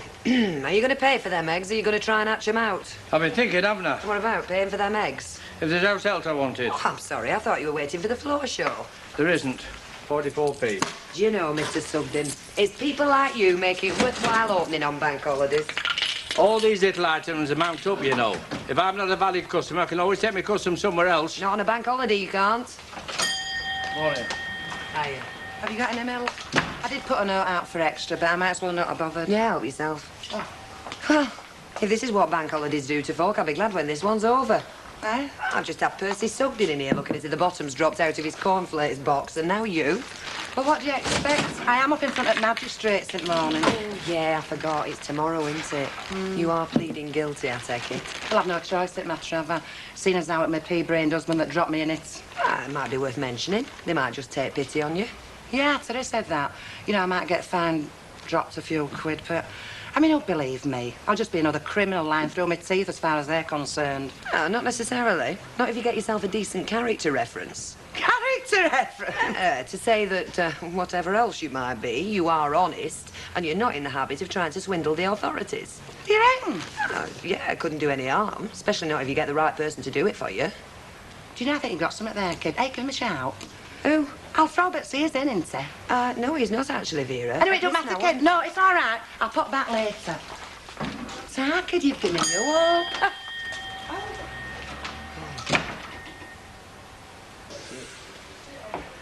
Problem, Jacko?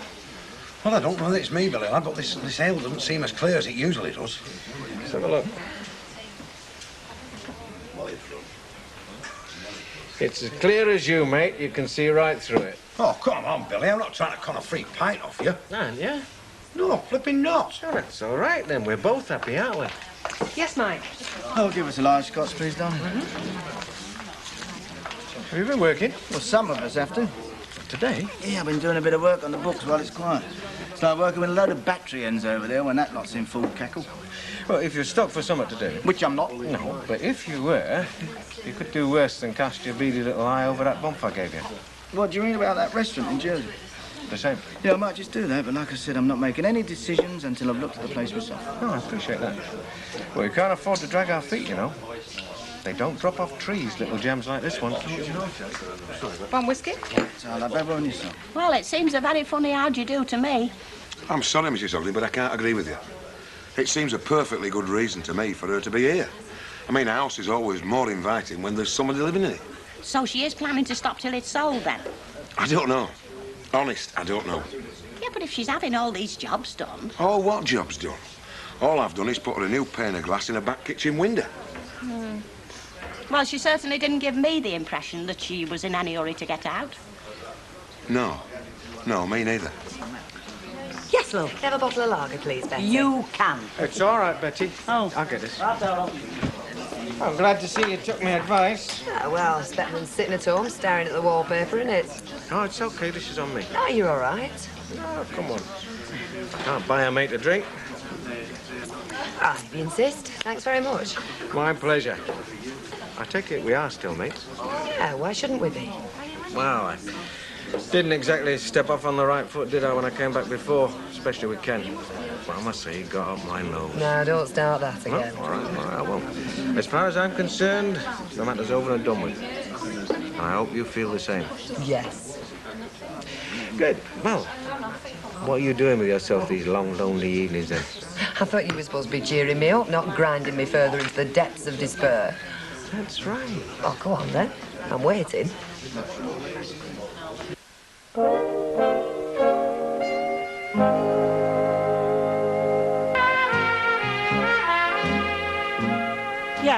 it's all right, I'll tell her. But I'll only pass the message on, you see. I mean, whether she phones you or not, well, it's up to her, isn't it? Yeah, try. What? That fella again. What fella? That fella that phoned Linda Chivesca the other day. He says she didn't phone him back. Well, that's his funeral, isn't it? Well, he says he wants to speak to her as soon as possible, and he sounded as if he meant it. Don't think she's in any kind of trouble, do you? Trouble? Well, you know, I mean, definitely wasn't her husband, was it? All right, Betty, if it'll make you feel any happier, I'll nip round and tell her his phone. No, love, it's all right. It's no trouble at all. I'll be back in 5 minutes. Same again, Squire? No, Tar. It's time I wasn't here. Our Debbie will have me for a floor cloth if she's got my dinner on the table and I'm not there to scoff it. Do you know, I'd like to meet this daughter of yours. Anybody who can have a fella like you quaking in his shoes must be some kid. She is. I'll see her. Ta-ra, love. Ta-ra. See you, mate. Now, what about you? No thanks, Billy. I must be going as well. I must say you look a bit more chirpy than you did when you first came in here. Yeah, I feel it. Ta. My pleasure. That's what mates are for. Ta-ra, Billy. See ya.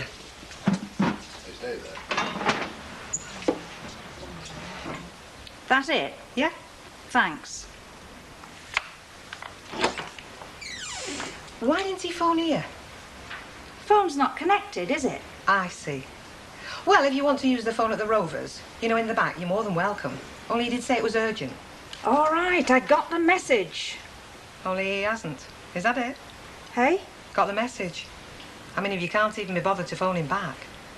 You don't miss much, do you? Not when it comes to fellas, I don't. I've had enough practice to win a flipping gold medal. Look, I don't want to stick my nose in where it's not wanted. But if there is something you want to get off your chest, well, I'm not stuck for 5 minutes. I could murder a cuppa. No, hang on. OK. I'm not twisting any arms, believe me. I've got enough problems of my own. It's just that, well, there have been times I'd have sold my soul to have somebody's ear to bend. Still, we're not all alike, are we? I'll give you the message. That's all I come for. I'll see you. Do you fancy tea or coffee? Tea will be fine. It's not that I don't want to help, Vera. It's not down to me, though, is it? Look, all I want you to do is to put that I'm honest and trustworthy. I do know what a character reference is, Vera. Do you mean you won't do it? It's not a matter of that, love. Look, I've been on committees where they've asked for a character reference, and it carries a lot more weight if it comes from somebody who knows you better than I do. Like who? Well, like your employer.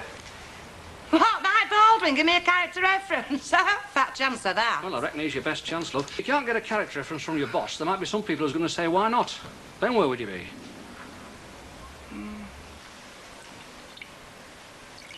So how long have you known him then, this fella? A couple of years, I suppose. Well, maybe 3. Not there's been out going on all that time. No, he was just a mate of Ivan's to start with. Then his wife left him. Well, things weren't so hot between me and Ivan at the time, and I suppose if it hadn't been him, it had been some other fella. It happens.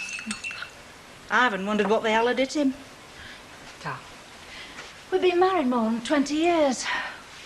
I thought I'd go flaming mad when I thought of the prospect of the next 20 years. Kids grown up and gone. Me stuck at home with naught to do but grow old gracefully. No doubt very much. I'd done 23 years of wife and mother. Not very well, maybe, but I'd done them. And now I reckoned I should wake up one morning to a whole new life, full of the excitement I'd been missing all them years. And that's what you thought you found with this fella? Yeah. But like they say, grass on the other side's never as green as it's painted, is it? But why come back here? I needed to get away. I needed time to think. You know, I reckon I half expected to come through that front door and find the answers written on the wall in letters 6 feet high. Only life's not like that, is it? No. No, it isn't. So what are you going to do when Milado finds out where you are? Won't take him long, you know. Not if he's got the phone number at the Rovers. Oh, don't worry about that. He's not the sort to come up here and drag us down the M6 by my hair roots, if that's what you're thinking. No, I doubt I'll ever hear from him again. He's not the sort to worry about me. So, where do you go from here? That's the $64,000 question, isn't it? Nothing wrong, is there? Wrong? Yeah, well, it must be something important to get you trekking round here. Yeah, it is. You know I've been caught in the morning. I'd have to have cotton wool between my ears not to. You talked about nothing else ever since you got the summons. God knows how much production time I've lost. I want to prove guilty, aren't I? Well, you haven't got much choice, have you? Well, I've got mitigating circumstances. Mitigating circumstances? Yeah, and I can't. I've got an addled husband. Well, look, Vera, I don't want to depress you, but I don't think the bench is going to be very impressed with that. Well, I'm not going to put it quite like that. I mean, but truth is, it weren't all my fault, were it? And in fact, we've always had a TV licence before, proves I'm not a diddler by habit, doesn't it? Vera, I'm sure this is all very interesting, but what's it got to do with me? But truth is, I don't think I've got a cat in hell's chance of him believing me. Not unless I get a character reference. A character? You want me to give you a character reference? Oh. Yeah. Listen, I might just be a wrung-out dishcloth in your book, but there must be something good you can say about me, Mr. Baldwin. Please, Mr. Baldwin. All right, Vera, I'll see what I can do. I'll pop it round later, all right? Oh, tell Mr. Baldwin. Hey, listen, I won't forget this, I promise you. You just remember it next time I've got a rush order on and you want to exercise your tonsils, all right? Hey, I'll do better than that, kid. I'll take back everything I've ever said about you. See ya.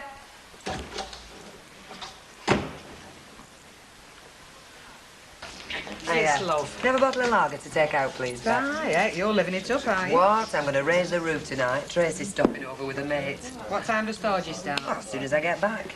I'm going to kick off with a nice long hot soak in the bath, and then I'm really going to go to town and put my feet up in front of the telly for a couple of hours. You want to think on. Don't make too much noise taking top off that bottle. We don't want to have to get police round. I'll try, love. Try it.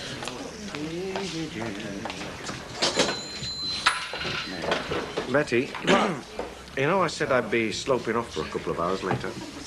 So what about it? But if I'm not back, just leave everything and lock off, will you? Don't worry, lovey. It'll still be if you get back at 3 in the morning. I believe you, Betty, my love. I believe you. Hey, what's got into him? Well, he seems normal enough to me. But he isn't, is he? He's too flippin' cheerful. No, you should have seen some of those motors, Dad. Out of this world he was. Yeah, and so will some of the drivers being home before they're much older if they drive like you say they do. No, they know what they're doing. Just think, this time next year I could be out there. You? In that heap of yours? It'll still be on bricks at the back of Brian Tilsley's garage. You've not got much faith in me, have you? Of course I have. But as you get older, you tend not to believe in miracles. Anyway, Fangio, how do you fancy a quiet game of ours? Dad, by heck, talk about living dangerously. You haven't seen me play lately, have you? Betty? Yeah? Have you got those Ellis, please? OK, love. Hey, up. Look where the wind's blown in. Bet. I'm glad you could make it. Yeah, you were right. I feel better already. Well, you certainly look it. Ta. Yeah, OK, it's a nice property. I mean, it's got potential in a growing market, but I'm not tying myself down to any investment unless I've seen it. Well, don't forget the tax advantages. Oh, I haven't. I like the idea, but I don't back ideas. OK, well, give us a nod when you've got a couple of days free and we'll fly down together and take a peek for ourselves, but I warn you, you better fetch your checkbook. It's 10 times better than it is in the picture. I'm glad to hear it. I'd hate to go that way and be disappointed. No, I can promise you, you won't. Here. Not for me, I've got to be doing the off. Well, what's the rush? I promised the girls I'd be back for closing time. Ah, you got plenty of time. Oh, closing time, last half hour, you know. I don't want a rebellion on my hands. Well, if you've got something more important to do than drink my scotch, don't let me keep you.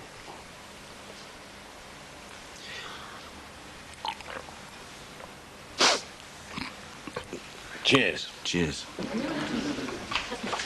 Hello. Hello. So you do come out of your shell sometimes? Sometimes. I'll do that bet. Oh, well, if you're twisting my arm, That's all right. I'll send you a bill. I believe you and all. Do you want? Oh, OK.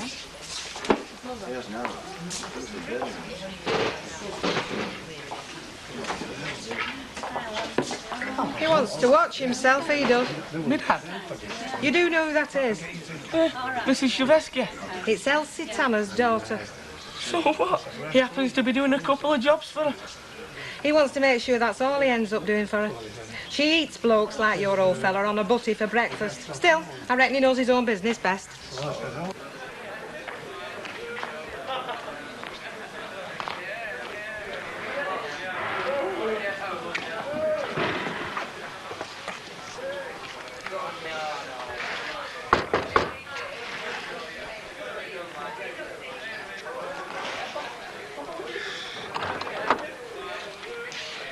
Deirdre? Hello, Billy. What are you doing here? It's just passing. I thought you might appreciate a bit of company. Oh, I see.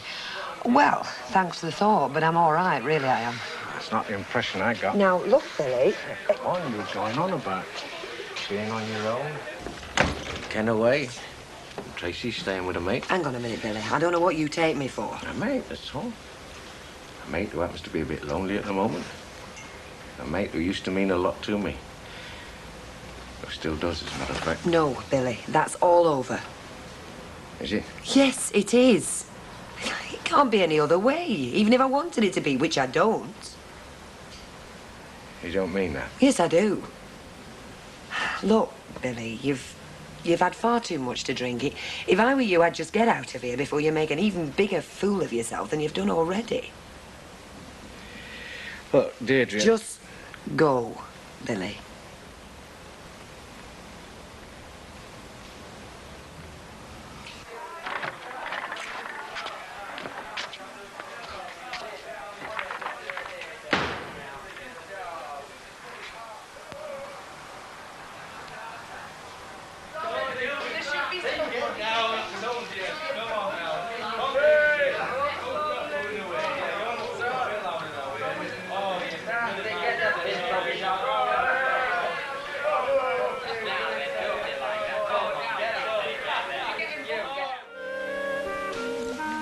Morning, Hilda. Oh, morning. I see the Tuesday night one's back. Well, the microchip has certainly made its match for you. What Tuesday night and what's back where? Fella, ground floor flat across the road. What could do with their curtains washing. Always stops on a Tuesday night. Well, he did till he had a bus stop at Easter. Now he's back again. God blimey, you got all this just through looking through a window? Oh, well, you see, I'm what they call a student of human nature. In another life, I'd have been a sociologist. Well, I think the human race should go down on its knees that you didn't take to up and stand with his window round. You don't have to be a window cleaner to see some fishy goings-on round our way. Hilda, any chance of a cup of coffee? Ask me what certain married lady was seen late last night sending a certain unmarried gentleman on his merry way. And her with her husband away and all. Go on then, shock me. But if you say Vera Duckworth, you won't. Deirdre Barlow. What? I must say it surprised me and all. Well, Billy Walker of all people. I mean, Kenneth's such a gentleman, isn't he? Uneducated with it. Who exactly saw this? Me, on my way home from bingo last thing.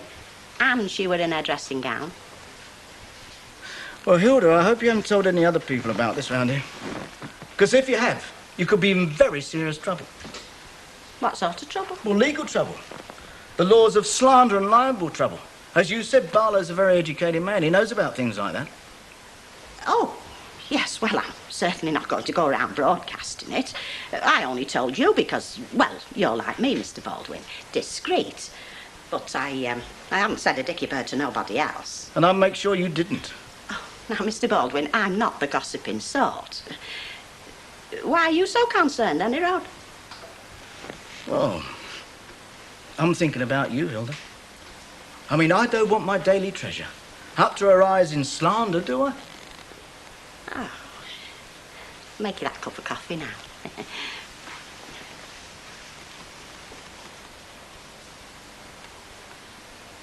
I don't know what to put on. What do you think? Oh, ace for a funeral. Well, it feels like a funeral. Nobody on our side of the family's ever had anybody up in court before. What about your Uncle Louis? Well, trust you to remember him. Hey, well, my side of the family never had no flashes in it. Uncle Louis was not a flasher. He was just very absent-minded, that's all. Oh, Jack, I'm scared. There's no need, V. I'll be with you. Mum, it's not an hanging offence, is it? There's thousands of people forget to pay their television licence. Yeah, and they'll probably come down on me like a ton of bricks, set an example. Look how Terry wrote that good letter, didn't he? Explaining extenuating circumstances, devout to make allowances. And Mr. Baldwin wrote you that character reference saying what a fine, upstanding citizen you are. Hey, I see everybody's on your side. Even Mike Baldwin's willing to perjure himself. Jack, I know you're trying to cheer me up, but I think I'd feel better if you didn't. And you best be off. I just wanted to take one last look round, that's all. For heaven's sake, ma'am, you're not going to a flipping electric chair. The worst he can do is fine you. Yeah, 400 quid. And we've only managed to come up with 250. Where is he then? Still snoring in his pit. He's not good enough, Bet. I mean, he really isn't. Don't tell me. Tell the missing link up there.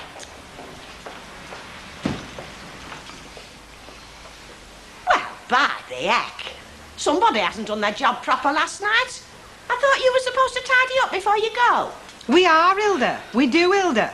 Unless we are told, like what we were told last night, to leave it until the boss gets back and he'll do it. I mean, he promised faithfully. He did. Mind you, that were halfway through the evening when he scampered off, leaving us to cope on us Todd. So why hasn't he done it then? An excellent question, Hilda. Why don't you trot off upstairs and put it to him? Well, I'm not doing it. Anybody asked you to? Well, no, but I'm not. Got quite enough to do with my own work. You know, that must be what keeps me working at this job. It's wonderful team spirit. Right, come on. Enough yakking. Get your sleeves rolled up. It's a good job we come in early. That's all I can say. It's not all I can say. But rest will keep until his lordship sees fit to join us menials. Morning. Morning. Morning. Oh, Billy, love. You shouldn't have come down. I was about to fetch your breakfast up on a tray. A pot of tea, a slice of toast, and a nice boiled eggy. All liberally seasoned with rat poison. You did let us down, you know, Billy. You said you come in here to tidy up. It's not very nice coming here to a tip first thing in the morning. I know, I meant to, but I just got back later than I thought, that's all. Oh, got waylaid on your way home, did you? What's that supposed to mean, Hilda? Oh, nothing. Nothing. I was just saying how things don't always go according to plan. I just felt a bit rough. It's not a crime, is it? I meant to do it this morning. Oh, dear. And we got in first and spoiled it for you. 1,000 apologies, oh, master. Leave it out, will you, Bet? I've said I'm sorry. Isn't that enough? You haven't, actually. But thank you, ladies, for coming to my rescue once again. Would be quite nice. Thank you. I appreciate it. Now, is there any danger of someone making a cup of tea? Or do I have to crawl on my belly for that and all? Over a bed of red-hot coals. I'll put the kettle on. But in future, Billy, remember, nobody likes to be taken for granted, love. I'll do that, Betty.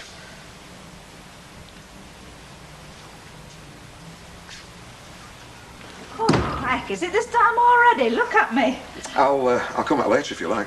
Oh, get over. You must have seen a woman in a dressing gown before. Mind you, in my own defence, I didn't have a very good night. You have trouble sleeping? Oh, I have for months. Now, can I offer you a cup of tea? Well, I think I've got some coffee somewhere. No, Tad, I'm a bit pushed. Only, you mentioned last night something about a faulty socket, and as I was passing, I thought... I did, what a memory. Yeah, I kind of plugged the kettle in and it sort of went bang. Frightened me out of my life. Are you sure it's the socket? Well, could be the kettle, I suppose. It is a bit old. Do you think you can fix it? It shouldn't be beyond my capabilities. I'll tell you what, I'll take it back to the yard and have a look at it, because I've got a fella coming to see me at past. And if it's the socket? I'll come back after dinner, OK? Oh, must be wonderful to be handy. Way I earn my living. And I might just take you up on that offer of a cuppa when I come back after, all right? You're on.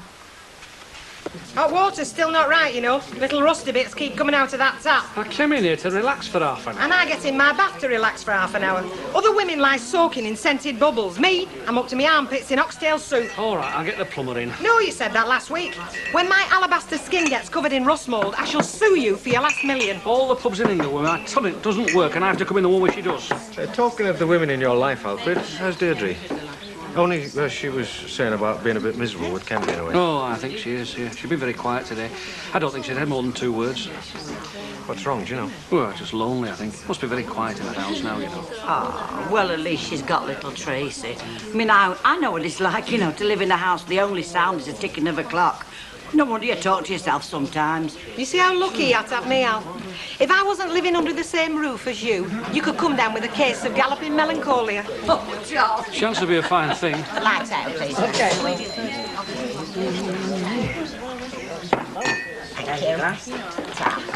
Thank you.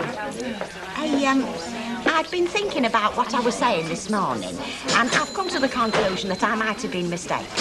Eh? Well, it was dark after all, and, well, the more I think of it, I'm sure I were wrong. I don't know what you're on about. This morning, first thing, you were stood outside the centre when I come past. You said good morning. Well, it's always been my policy, Mrs. Ogden. Being polite costs you nothing. Yes, well, we were chatting, weren't we? And I happened to mention something, didn't I? I'll take your word for it. You mean you don't remember? What? Oh, never mind, forget it. Well, it looks like I already have, doesn't it? Hey, our kid, get your mum a drink. She deserves it. How did it go? Brilliant. You got off. I ain't listen. It weren't all that good. Not unless you can call being fined 150 quid brilliant. 2 light scotches, please, Betty, and a bit of lemon. OK, love. So it's only 150 quid then? What do you mean only? When I think what I could have done with that money. Hey, you know, you could have been fined 400 quid if they'd been so inclined. I don't think you've done too bad, really. You? Too bad? We're 100 quid to good. How do you make that sound? Look, we had 250 quid in pot, didn't we? So we're 100 quid up. Cheers, What's that? It's a lemon. On your bike. I want the same as you and your mum. And what about work? Look, every day doesn't turn out a winner, does it? I mean, work could take a backseat for one afternoon, can't it? Do you know, any minute now, Arkin, he's going to say it as a favour, forgetting to pay that licence money. Well, I did, didn't I? I mean, just think, only for me, you won't be stood here celebrating with 100 quid windfall, now would you? Don't fight it, cock. You know, I don't think I could. Cheers. Cheers. How are you managing with your old man away now? OK. Well, he's not been away that long, has he? True. You haven't exactly been lonely, have you? Well, no, Tracy keeps me busy with her social life. I wasn't talking about Tracy. Oh? I understand you had a gentleman visitor the other night. An old admirer of yours. Flaming it. Now, I'm not passing judgment, darling. You know my motto, live and let live. It's just that, well, I thought if you wanted to relieve the monotony, you could have done a far sight better than him. I think you'd better get out of here. Fast. All right, if you say so. I don't know what flaming big mouth it was told you they'd seen Billy Walker on my doorstep last night, though I can guess. But he wasn't visiting me, as you put it. He was on his way back from somewhere else. Yeah, he'd been at my place. Yeah. You must have had quite a session. He'd had a skinful. Just as a matter of interest, what time did he leave you? Just after 10. Yeah, well, it couldn't have been much after that when he left me. And if you don't believe me, ask your spy. Oh, no need. It's just that, well, I thought the... Yes, I know what you thought. Me standing on the doorstep in my dressing gown. I was on my way to bed when he knocked. He tried to come in, but he didn't get any further than the hall. And if you don't believe me, tough. I believe you. Well, what was it all about, then? Oh, he thought he could pick up where he left off. Well, why would he think that? Have you been giving him some encouragement? No, I have not.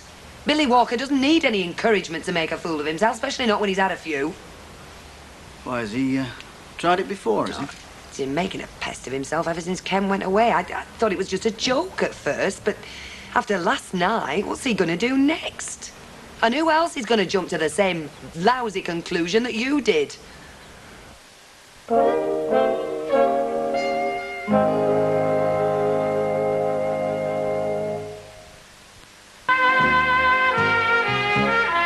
I'll tell you what. Drinks all round, landlord. Hey, everybody.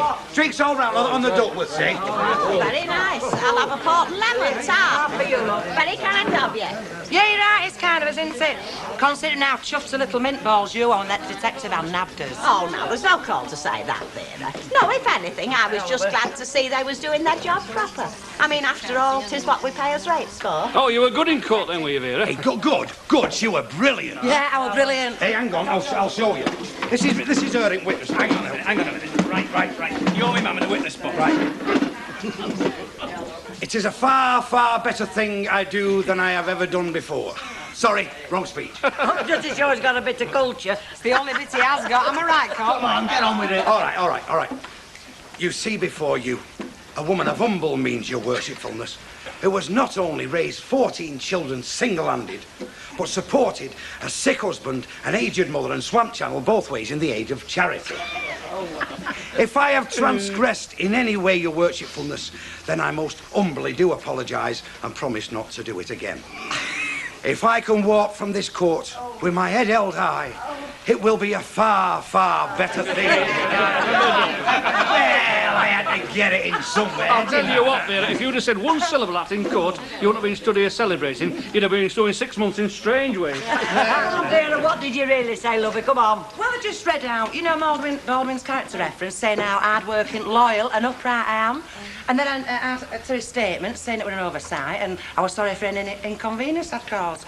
And did you believe that? Of course I did. What? Even the bit about you being loyal, hard-working and upright? Listen, nobody can upset me today, kid. I'm pals with everybody. Even him, stone face up there, kid. Come on, cheer up, it might never happen. But I better just check the socket, make sure nothing's blown. Is it this one? Well, why don't you put some water in the kettle and give it a proper try? Then I can give you that cuppa I owe you. Good thinking. Oh, your wife must have been glad to have a man like you around. Cobbler's kid's shoes, wasn't it? Everybody else's job's got done but ours. What was she like? Alison, one of the best. We've been going out together since we were 14. We got engaged when she was 17. Her mother nearly went spare. How long is it since she... Died? June 1980. Sometimes it seems like it was yesterday. You must miss her. I thought I'd never get through. But you do, don't you? I mean, I had to. I had the kids. You get on well with your kids? Aye. Well, we're not having flaming rows. I used to get on well with my lads when they were little. Now, oh, I don't know. I wish I'd had a daughter. Ah, Debbie's a right little homemaker. Just like her mother. She's got a mother's temper and all. Still, there's no guarantee you'll be closer to a daughter, is there? Take me mum and me. You're supposed to be a lot like her, aren't you?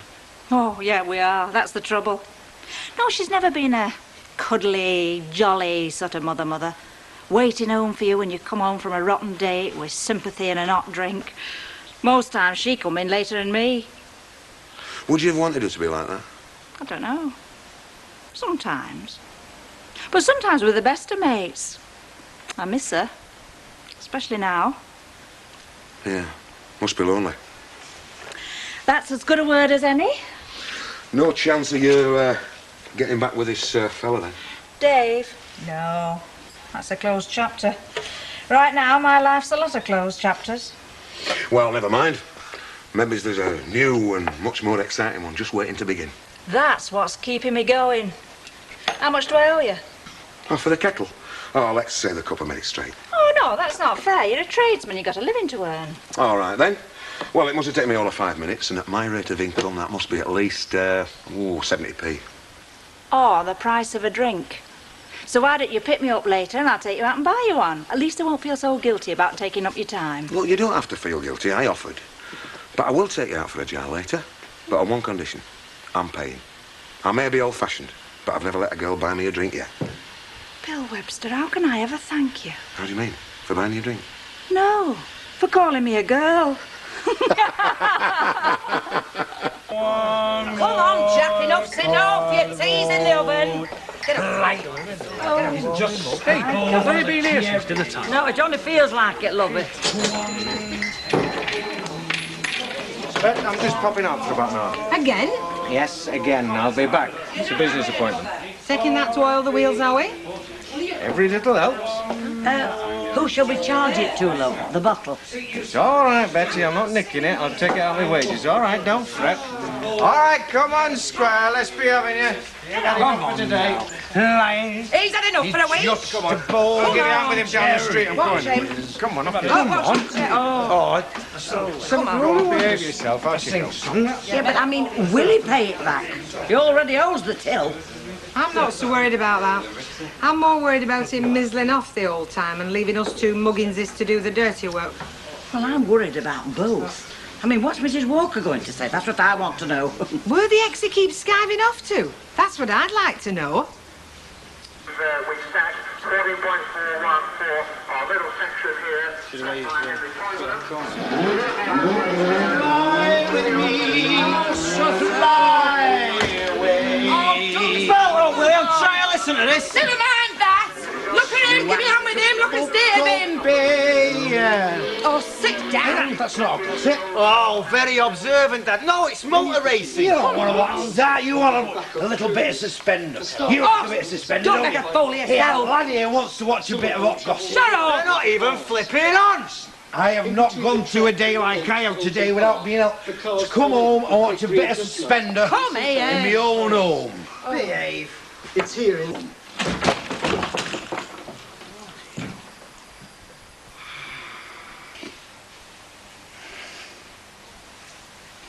Have you spoke to your mum yet? Yeah, we exchanged a couple of sentences the other night. Oh, it were a terrible line. I could hardly hear. Did you manage to mention my offer? Offer? Yeah, for this place. I'd still like to buy it. Oh, yeah, I did. And? She's not interested. Sorry about that. No, she's hanging out for her original price. It's a shame. Yeah, well, she's like that, me ma'am. Dead stubborn. That's another thing we've got in common, so they tell me. I hope you're not going to give me a big argument about who pays for the drinks tonight. Oh, no. I know when I'm licked. Right, where do you want to go then? Rovers? Oh, not the Rovers, if you don't mind. No, I'd rather go somewhere right away where nobody knows me and comes prying about me business. Well, that was a risk you took when you came back here, I would have thought. Sometimes you got no option, have you?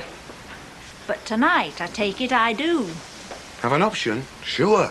I've got my van outside. It's a bit of an old banger, but it'll take us where we want to go. As long as it's not across the channel, because I haven't got my passport with me. Pity. 'Cause a night out in gay Paris is just the sort of tonic I need. With the right fella, of course. Would you settle for Alderley Edge? Great! Oh, I've not been there for years.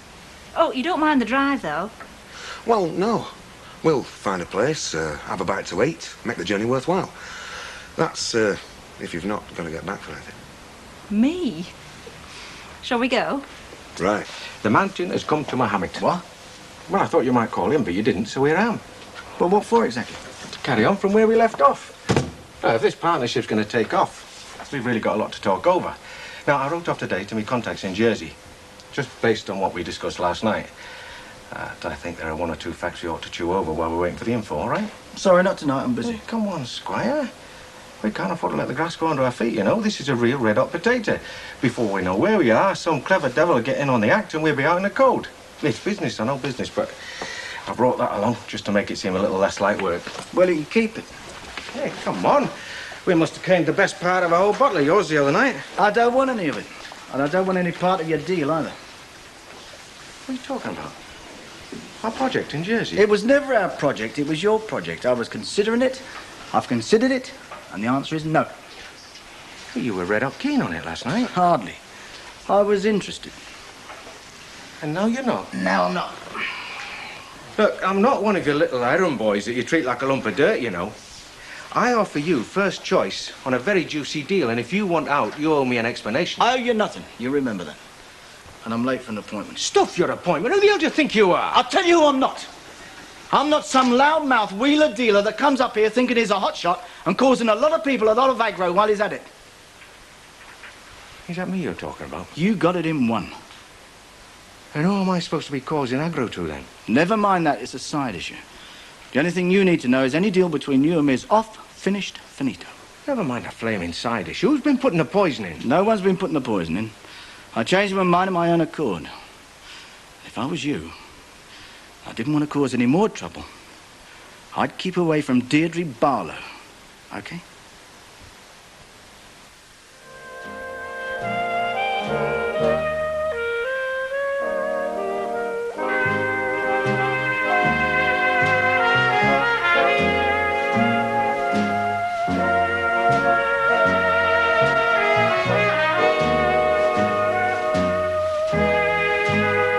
And the Street returns on Monday at 9 o'clock. And on Sunday, as part of our Millennium Day special, you can see the ups and downs of Stan and Hilda. And the soaps continue here on Plus with Emmerdale next.